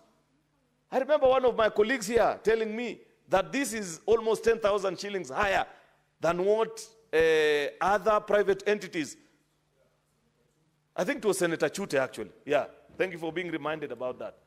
And we went with him, we drove all the way to Mombasa Road, compared, and we shared that feedback with the PS and said, you must review your rates, because at least people such as Edoman, that gentleman that is building on, what is it called, Great Wall, has bought the land. For you, you have not bought any land. Most of the land that these housing units are being built on is public land. Therefore, it should be cheaper. So I want an opportunity to ask the executive, what is the approximate cost of what it takes you to buy this unit? No, to build this unit. I also want to know What are the benefits of the economies of scale? If you're buying cement in thousands, because you've been given an opportunity to supply into a public program, therefore there are benefits to the economies of scale. That was my expectation. We were told that when this program comes, many young people will get an opportunity to support, to supply door frames, to set up carpentry sites. I don't see those things happening in my county, Mr. Speaker. And that's why I want to have that conversation with this gentleman, beyond just regulations. I said, these ones have just given us an opportunity to talk. Otherwise, they are useless. This one is already passed. But there are important things about that program that you want to know, Mr. Speaker. I want to see the young people that are benefiting, those that are supplying door hinges or have been trained in our TVET institutions. Because I listened and I said these things on the campaign trail when we were pitching for housing during the 2022 campaign season. And we said, oh, you know, we will build houses, then you young people will be suppliers of the door frames, and another one will supply the locks, you know. Those things have to be reality for them to make sense. Otherwise, how will I face my constituents? Mr. Speaker, I have very serious questions about this program because I understand that it is important, it is transformational, it is necessary. Therefore, I cannot give excuse to those that are implementing it after I have gone through such a difficult time. First of all, paying for it. Secondly, passing the law on the floor of this House. Therefore, I want to ask, Mr. Speaker, because Mofire has no opportunity anymore. His report has been bypassed by time. But we have a committee on housing and transport in this House. That because we don't have the opportunity to further interact with these people, with these regulations, Mr. Speaker, can we at least as a House be provided with an opportunity to question the executive on the implementation, so that the people that have serious questions and doubt about including the size, their cultural sensitivities. Senator Sifuna has said that the people he represents, where he comes from, they want to live in the house with the chicken. Therefore, can you make that part of the provision? Don't build them houses so small, Mr. Speaker, that they will not fit together with their chicken. I don't know whether Catherine Buba also has a specific request. She'll tell you that you need to make the windows slightly larger so that when she cooks omena, it does not kill her like tear gas. So they are very, very important. I don't want to lose my trail of thought, Mr. Speaker. But the point that I'm making is that I don't see Senator Eddie in the House. I think maybe he traveled or something. But they are members of Transport and Housing. You will have failed this House. You will have failed this House if you do not provide us with an opportunity to sit down with CS Alice Wahome, PS Hinga. Yes, that's why I wanted her to come here, because as a Senate, a House that represents the interests of counties, we want to have a conversation with them on the implementation of this program. What is the nexus, the connection even with county government? There are places where we are told county governors are taking time to release. We must take into place their consideration. Some of them are saying, I have better plans to do other than affordable housing in the place where you want to place it. Therefore, what is a place of interaction between a county government and the department, the board that we have set in place to run? Therefore, Mr. Speaker, I want to request our colleagues, I don't know if there is any member of the Transport and Housing Committee, that let us not derelict our responsibility. We are representatives of the people, whether you're on the majority or on the minority side, whether you supported or you did not support this law. This is the reality of a country. Come, let us sit down with these people and ask them the difficult questions that are being raised, so that as they leave this House, they know the people of Kenya are asking certain questions. Just like we have issues to do with other nationally rallied programs, like, you know, I challenged our colleagues the time that there was a report, the audit report on the implementation of SHA came out. And what was it called? The contractual obligations that had been put into that contract. I challenged Senator Mandago and I said, I have seen a report from the Auditor General on how, I don't know, the cost of this program. People keep quoting all manner of figures. And you can't blame us. We are a country that is sensational by nature. We'll have hearings, huge figures. 100 billion, I don't know what amount. Can you lead us into a better conversation so that at least, at the very least, representatives of the people like senators, Mr. Speaker, don't quote information from newspaper articles. But the reason we end up doing that is because we never get the opportunity to meet with the implementers of policy and ask them some of these questions. Therefore, Senator Mofaya have done their bit. At least they brought an opportunity for us to know that there were regulations that we passed without knowing. That was important. But now that that opportunity is lost, can you give us the chance? Leader, is it that regulations were passed without knowing, or by operation of law they became law because of timelines? It could not then have been that you passed without knowing. I don't know which is which, Mr. Speaker. All I know is that the regulations are operational and they have been passed by both houses. At least in the National Assembly, I saw the debate going on and I heard members speak about it. I don't know what you, Mofaya, were doing until today on the 25th, we are debating regulations which by operation of the law, our own law that we passed as a Senate, stand approved. I don't mind being informed. Proceed, Senator Mofaya, to inform the Leader of Majority.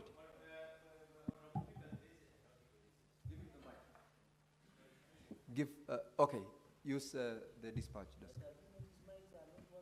I think there is some defect. I think Honorable Speaker, Majority Leader is very right. You know, this is just a matter of procedure. It's a matter of format. We aim to break this and an issue that is attracting a national debate, and it's a matter that would have skipped the debate from the House, and it's important that we had to bring it here. Though we had looked at the timelines and those things have already been passed, and without maybe it's important for us as a matter of a formality to bring those regulations here so that we can even capture the mind of Senator Sifuna, who has brought very pertinent issues. So I think it's very deliberate, Honorable Speaker, that those regulations have been brought here. We have a lot of penetrations from quite a number of debaters. Mofaya, take your seat. What is your the point of order, Senator Sifuna? Speaker, it is wholly offensive. Wholly offensive. We have a committee of this House that schedules business. I used to sit in that committee for 2 sessions, for 2 years. I am sure the Majority Leader still sits there. The Majority Whip still sits there.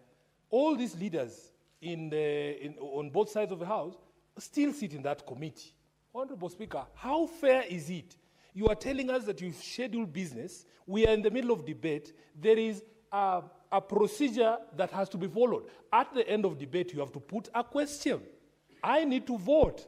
I need to vote. You've sat us here at 6 o'clock, ordinarily on a Thursday, Honorable Speaker. You know, Waziri wa Sherehe. I shouldn't be here. At 6, I stayed here because this is an important matter. Therefore, the clarification we are seeking, Honorable Speaker, is this debate a debate in futility? Is this motion properly before this House? Now that we're in the middle of debate, you need to make a decision if indeed the regulations are passed by operation of law. And the good thing is that you are a lawyer. Stop the debate. Stop the debate. Seat, because yes, you've raised your concern. But now that I have already spoken to it, I will insist on voting. Because take your seat. Take your seat. Take your seat, Senator Sifuna. The opportunity I granted to Senator Mofaya was to inform the Leader of Majority as to why he brought the motion for debate today that deals with regulations which by operation of law have been operationalized or have become regulations. And so I believe that information was for the benefit of the Leader of Majority, but your concerns are taken by the Chair. So and appropriate communication will be made about it. Senator Majority Leader.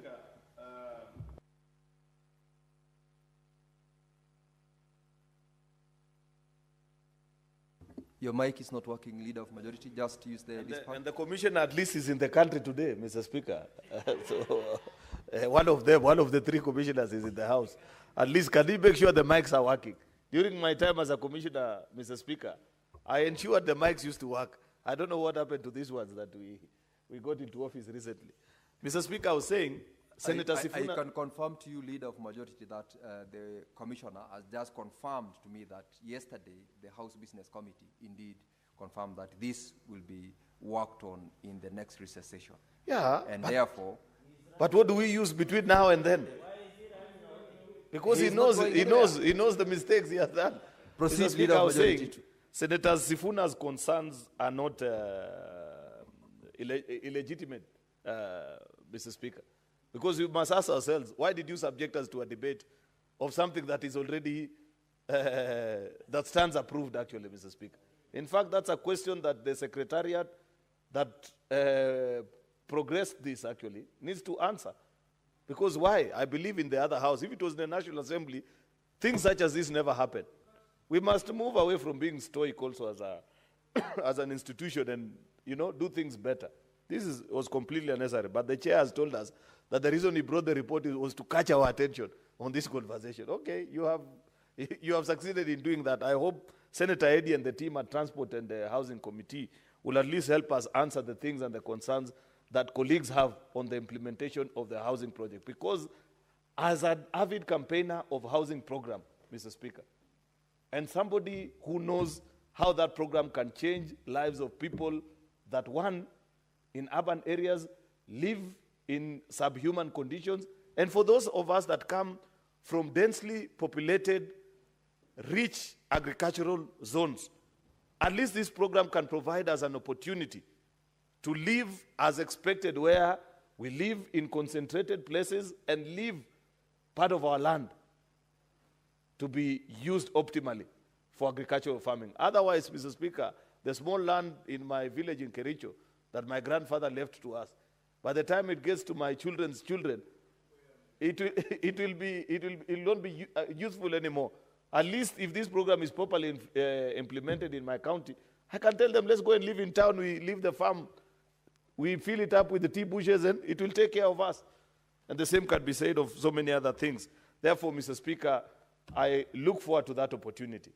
I will be making that request even at SBC, that opportunity be provided for us so that we can ask the difficult questions in public interest. We can say the things we want to say in rallies, because that's politics anyway, there's no problem. But at least as an elected representative of a people, whether you're from majority or minority, there are things that you can share with the executive on programs that are important, such as this, that will better it. And that opportunity has to be presented. After that, whatever else we say in federal is just for commercial or political value. But at least here in Parliament, Mr. Speaker, we say things that can influence policy. I thank you. Thank you, Leader of Majority. I have got a communication to make before I allow the next member to contribute to the motion.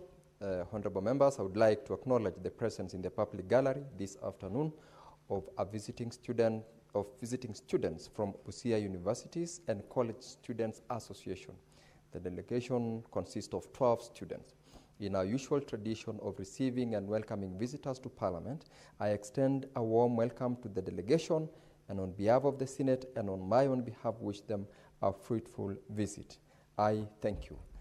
And since the person who is to contribute next is Senator Okoiti Omtata, who comes from Busia, I will, before you contribute to the motion, give you under 1 minute to welcome the delegation, then contribute to the motion.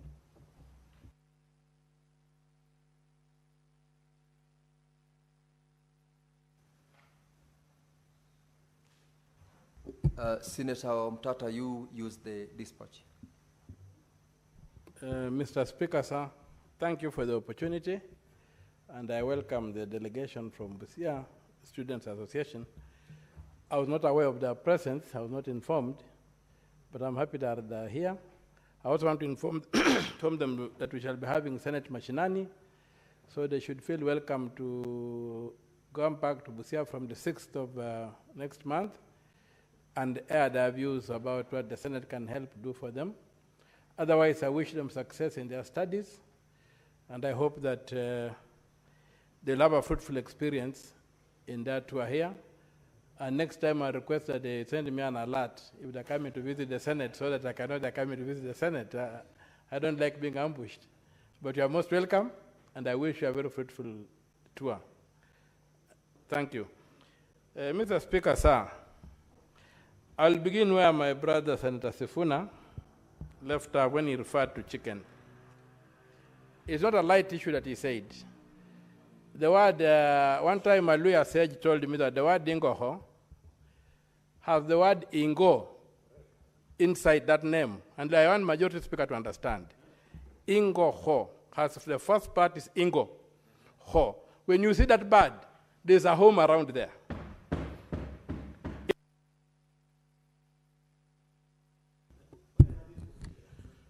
It is back, Senator Omtata. Proceed. Yeah, that bird is a sign that the area is settled. So it was not an idle statement that Senator Sifuna made. It's a very, very important cultural. If there must be a chicken, otherwise it's not a home. That will just be a house, not a home. Now, I also would like to say that what the majority leader mentioned, that these houses are being built on public land. A very, very important condemnation of what is going on. We don't convert public land by building houses on it and selling them to private owners. If you want to private public land, there's a procedure for doing that.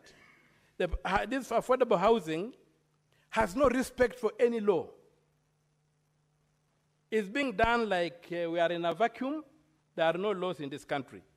The question of public land has been set aside for specific purposes. Right now we are having a crisis in Busia, whereby the Busia Agricultural Training Center has been invaded by the public. It is a affordable housing thing, and they're just building, even they're building over the ponds that had been put there by under climate change, the fish ponds, demonstration centers. So ATC was set aside to be a university in the long run. We had Sangalo in Bungoma. We had got what was called Weko, which is now Masinda Mudro University in Kakamega. And there was the ATC in Busia, which were designed to be universities in the long run. And if you look at each of them, they were allocated a lot of land. The ATC sits on 95 acres in Busia town. They are dumping these houses there with no care that that's public land alienated for a particular purpose, and they don't care. And then they want to sell these houses to private individuals, which means they are privatizing public land, they are destroying the plan of Busia, they have got no care about the future of this country. That's what the problem is. So conversion of public land to private land. Public land is defined in the Constitution, private land is defined in the Constitution, community land is defined in the Constitution. No individual can just, by the whims of their minds, say they are going to convert that land by selling those houses to individuals.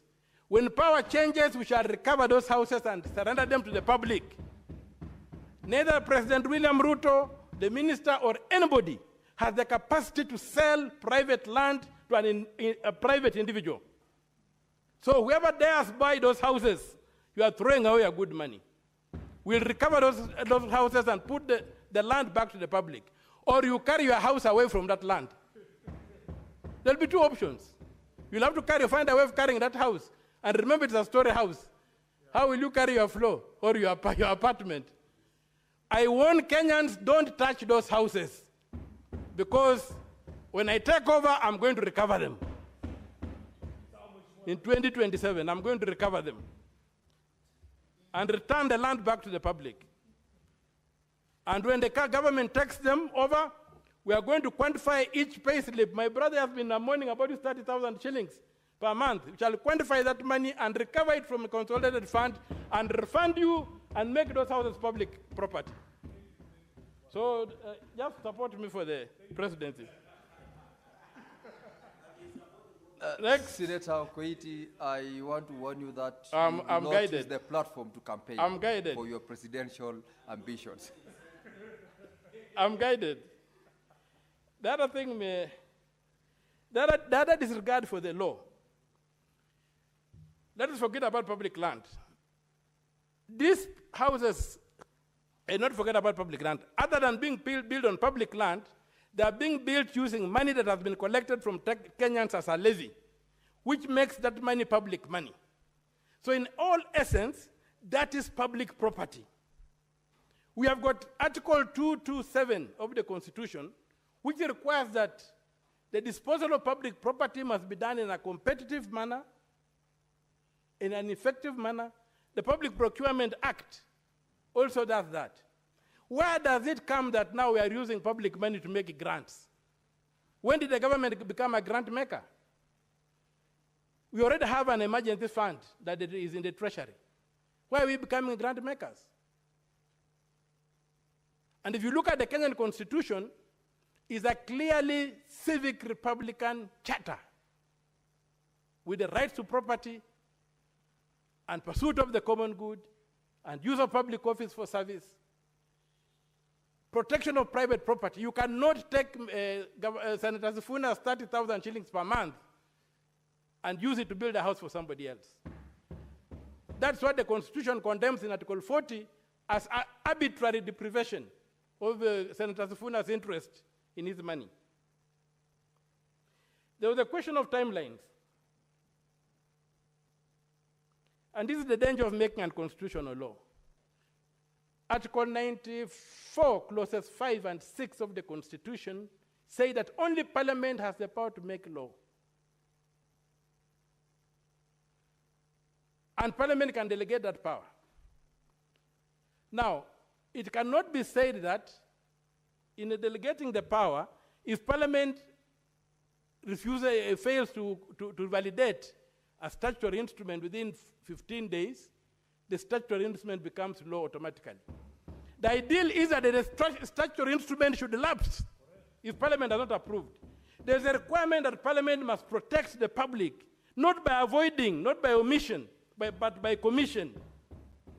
Parliament must look at statutory instruments. This idea that if you don't look at them, they lapse, they become law automatically is not constitutional. It violates Article 95, clauses 5 and 6. So, that law that was passed was wrong. As far as I'm concerned, by the act of the Constitution, these regulations lapsed. They did not become law.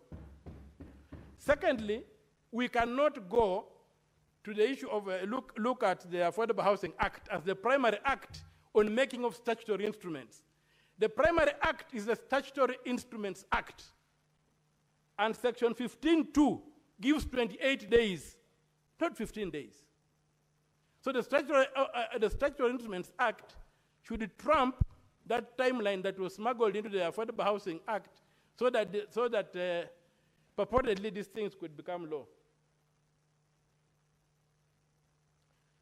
Now that my brother Wamatinga would like also to speak and I see time is running, let me be charitable and stop my submissions there so that my brother can also contribute. Thank you very much, Mr. Speaker. No, I don't say he's the next. He would also like to speak. So if I move away earlier, the next one moves away earlier, it will create room for him to speak. But I think I've massacred the thing with my skeletal submissions. And finally, I oppose the submissions. I need the report, and I oppose the regulations, and I wait to vote them out. And I agree with Senator Sifuna that since we have been burdened with having to contribute, we must vote on them. Thank you, Mr. Speaker, sir. Very well. For the benefit of Senator Omtata, it is the chair who actually permits members to speak. Senator, take your seat. Take your seat, Senator Omtata. Senator Wamatinga Wahome. Thank you very much, Mr. Speaker, sir. Indeed, I came to your flash dashboard and I checked, and I went to talk to my colleague to allow me to say something. Mr. Speaker, a lot of technicalities have been spoken about this affordable housing. As I stand up, Mr. Speaker, I want to beg my colleagues to look at the history of this country way back in 1963, and I want to draw a parallel of where Kenya was, where Singapore was, and Malaysia. Mr. Speaker, in 1963, Malaysia was one big slum. They introduced the Housing Act around the same time that we did in the pre-colonial era, 1953, and went ahead in 1963 to ratify the same. South Korea and Singapore were far much in the same position where Kenya was. Their GDP, Mr. Speaker, were comparable. However, Mr. Speaker, due to the implementation of some of the laws that Kenya ignored, among them being the affordable housing, Malaysia was able to transform what used to be a slum into one of the most modern cities in the world today. Mr. Speaker, The same can be said of South Korea. The same can be said of Singapore. Where we got it wrong, Mr. Speaker. Way back in 1953, in Article 1710, we had envisaged a situation where we will introduce housing models that will allow people to live in kind of one area and farm in the other areas. Mr. Speaker, we missed the point when we allowed the subdivision of land. We missed the point when we allowed urbanization uncontrolled. And we missed the point when we did not provide for housing for the low-income population in Kenya. And this is why, Mr. Speaker, today we have over 7 million Kenyans living in informal settlements. Mr. Speaker, most of the contributors, my colleagues who contributed to this motion, may not have the advantage that I have as a contractor because I've worked in very many informal settlements. Mr. Speaker, it is very appalling and very disheartening to see that our fellow Kenyans are living in subhuman conditions in informal settlements and going by their level of income, they will never, using their own dynamic, get out of them. It is the high time, Mr. Speaker, and we must call it the way it is. If we do not address the issue of housing, especially in urban settlement, then we'll get more and more Kenyans living in the informal settlements. Mr. Speaker, we must, as leaders of this country, call the issues as they are. We know that Kenya is a signatory to the Sustainable Development Goals. And one of the requirements is that every Kenyan must have access to decent housing with sanitation, and most importantly, Mr. Speaker, decent in the sense that they'll not be living in riparian area. This can only be achieved, Mr. Speaker, if we have a deliberate attempt by the government, concerted effort by we the taxpayers to contribute into the kitty, because the only business that the government does is to coordinate that kitty that in terms of levy to ensure that our people can get housing. Therefore, Mr. Speaker, it is imperative that we as leaders say, yes, we have a problem that has persisted for the last 62 years, and I would want to commend the Kenya Kwanza government, because we know in every successful government, it has committed herself to ensuring that there is a provision of affordable housing. None of them had, and none of them wanted to take this unpopular decision of introducing this housing levy. It is unpopular, Mr. Speaker, but the right decision. And time has come, Mr. Speaker, when we as leaders must not shy away from making decisions just because they are unpopular to please our voters. It cannot be the business of politicians to fight for positions, get elected, but only start fighting to be re-elected again. I want to commend the president, and that has been said even in the meeting going on in New York.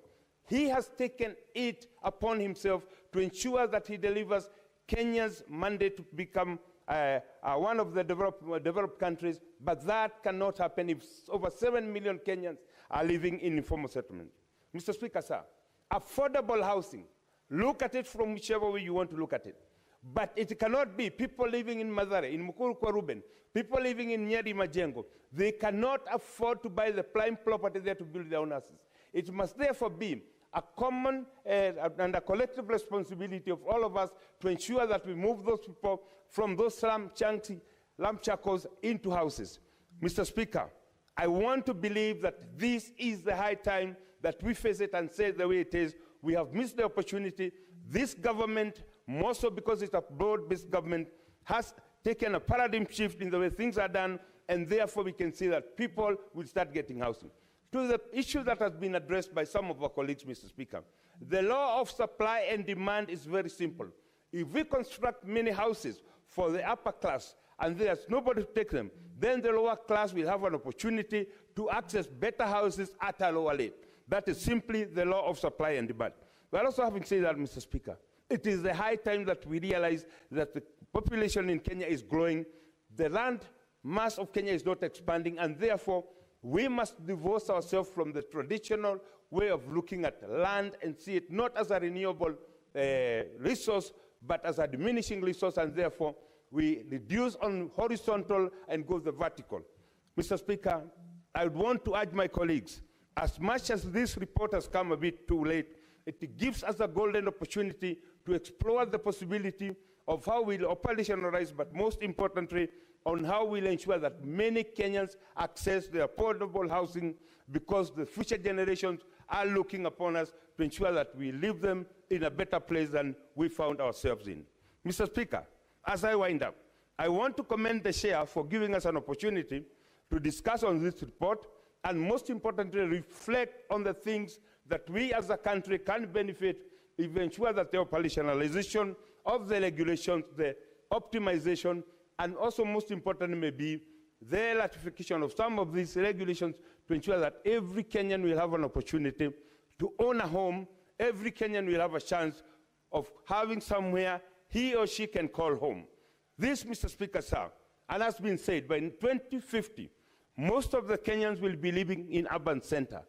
Then that begs the question, what must we do today to avert the danger that will come of many people joining the informal settlements, and that can only be answered through the housing, the affordable housing program.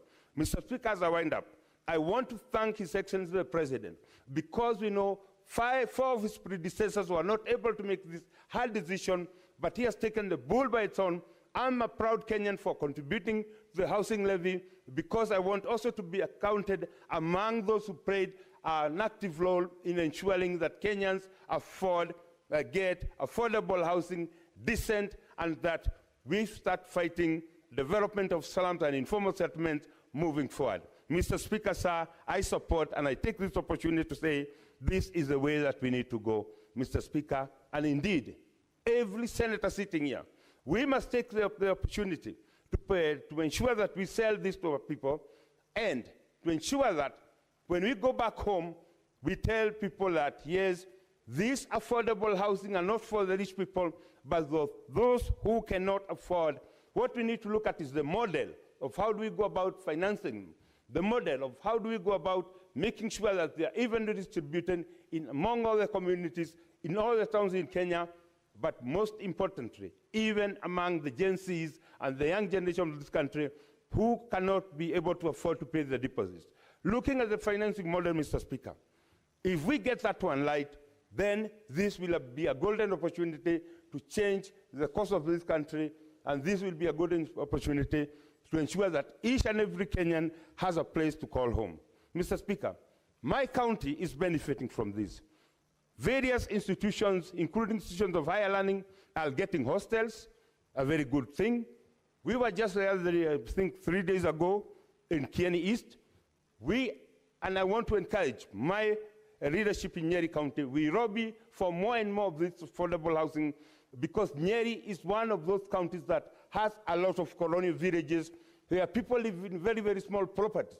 Mr. Speaker, with affordable housing, then we'll be able to ensure that everybody has a place, and the land that will be saved can be used for agricultural production. I like what my majority leader said. In places where land is of high value, putting high-rise buildings will ensure that we save our land for agricultural production, and most importantly, it may be even for industrial development. This is how many countries in Europe have afforded to move their population from slums into places that where you can have controlled development. Mr. Speaker, sir, for those of us who've traveled a lot, we know when you put people in one settlement, then you're able to provide them with sewage system, you're able to provide them with schools, you're able to provide them with other social amenities that when people are widely distributed, they cannot be able to. And this is a thing that we must look into moving forward as a country if we want to indeed move Kenya from where we are today to the next generation, and to make sure that we are aligned to the SDGs of 2030. By 2050, Mr. Speaker, some of us might not even be around to see, but I want to say today, the things that we are doing, the decisions that we are making today will affect the future generations in another 30 years to come, and therefore, it is imperative, away from simple politics, it is imperative we look at the development that will bring and how it is going to affect our next generation, and most importantly, how we will see that it will change our social status from a developing to a developed country, and that cannot happen if we have over 7 million Kenyans upwards living in informal settlement. Mr. Speaker, this is something that we must look into We have a political obligation, we have a moral responsibility, and most importantly, we have a president who's willing to see us walk this journey. Let us support him so that we can deliver this country from the underdevelopment that it has suffered because the leadership was not prepared to make the right decision. Now we have a president prepared to make the right decision. We, as political class, need to support him so that we can change Kenya, and the change begins here, and the change begins today. Mr. Speaker, I want to support because it's the right thing to do. Thank you, Senator Wamatinga. Now, Senator Catherine Muma. Thank you, Honorable Speaker, for the opportunity to speak to these regulations. Mr. Speaker, I begin with a dilemma that we must resolve as a House. Mr. Speaker, the committee in its report has clearly indicated that the executive did not comply with the law. It actually did not submit these regulations within the statutory timelines that were required to be submitted. So I ask myself, what is the consequence of this action? What is the consequence of regulations being submitted and procedurally to the House, not in compliance with the law? And once we receive those procedures, those regulations, do we have, as a House, the latitude or the permission to actually receive and process those laws, those regulations? Mr. Speaker, this is a question that we must answer as a House.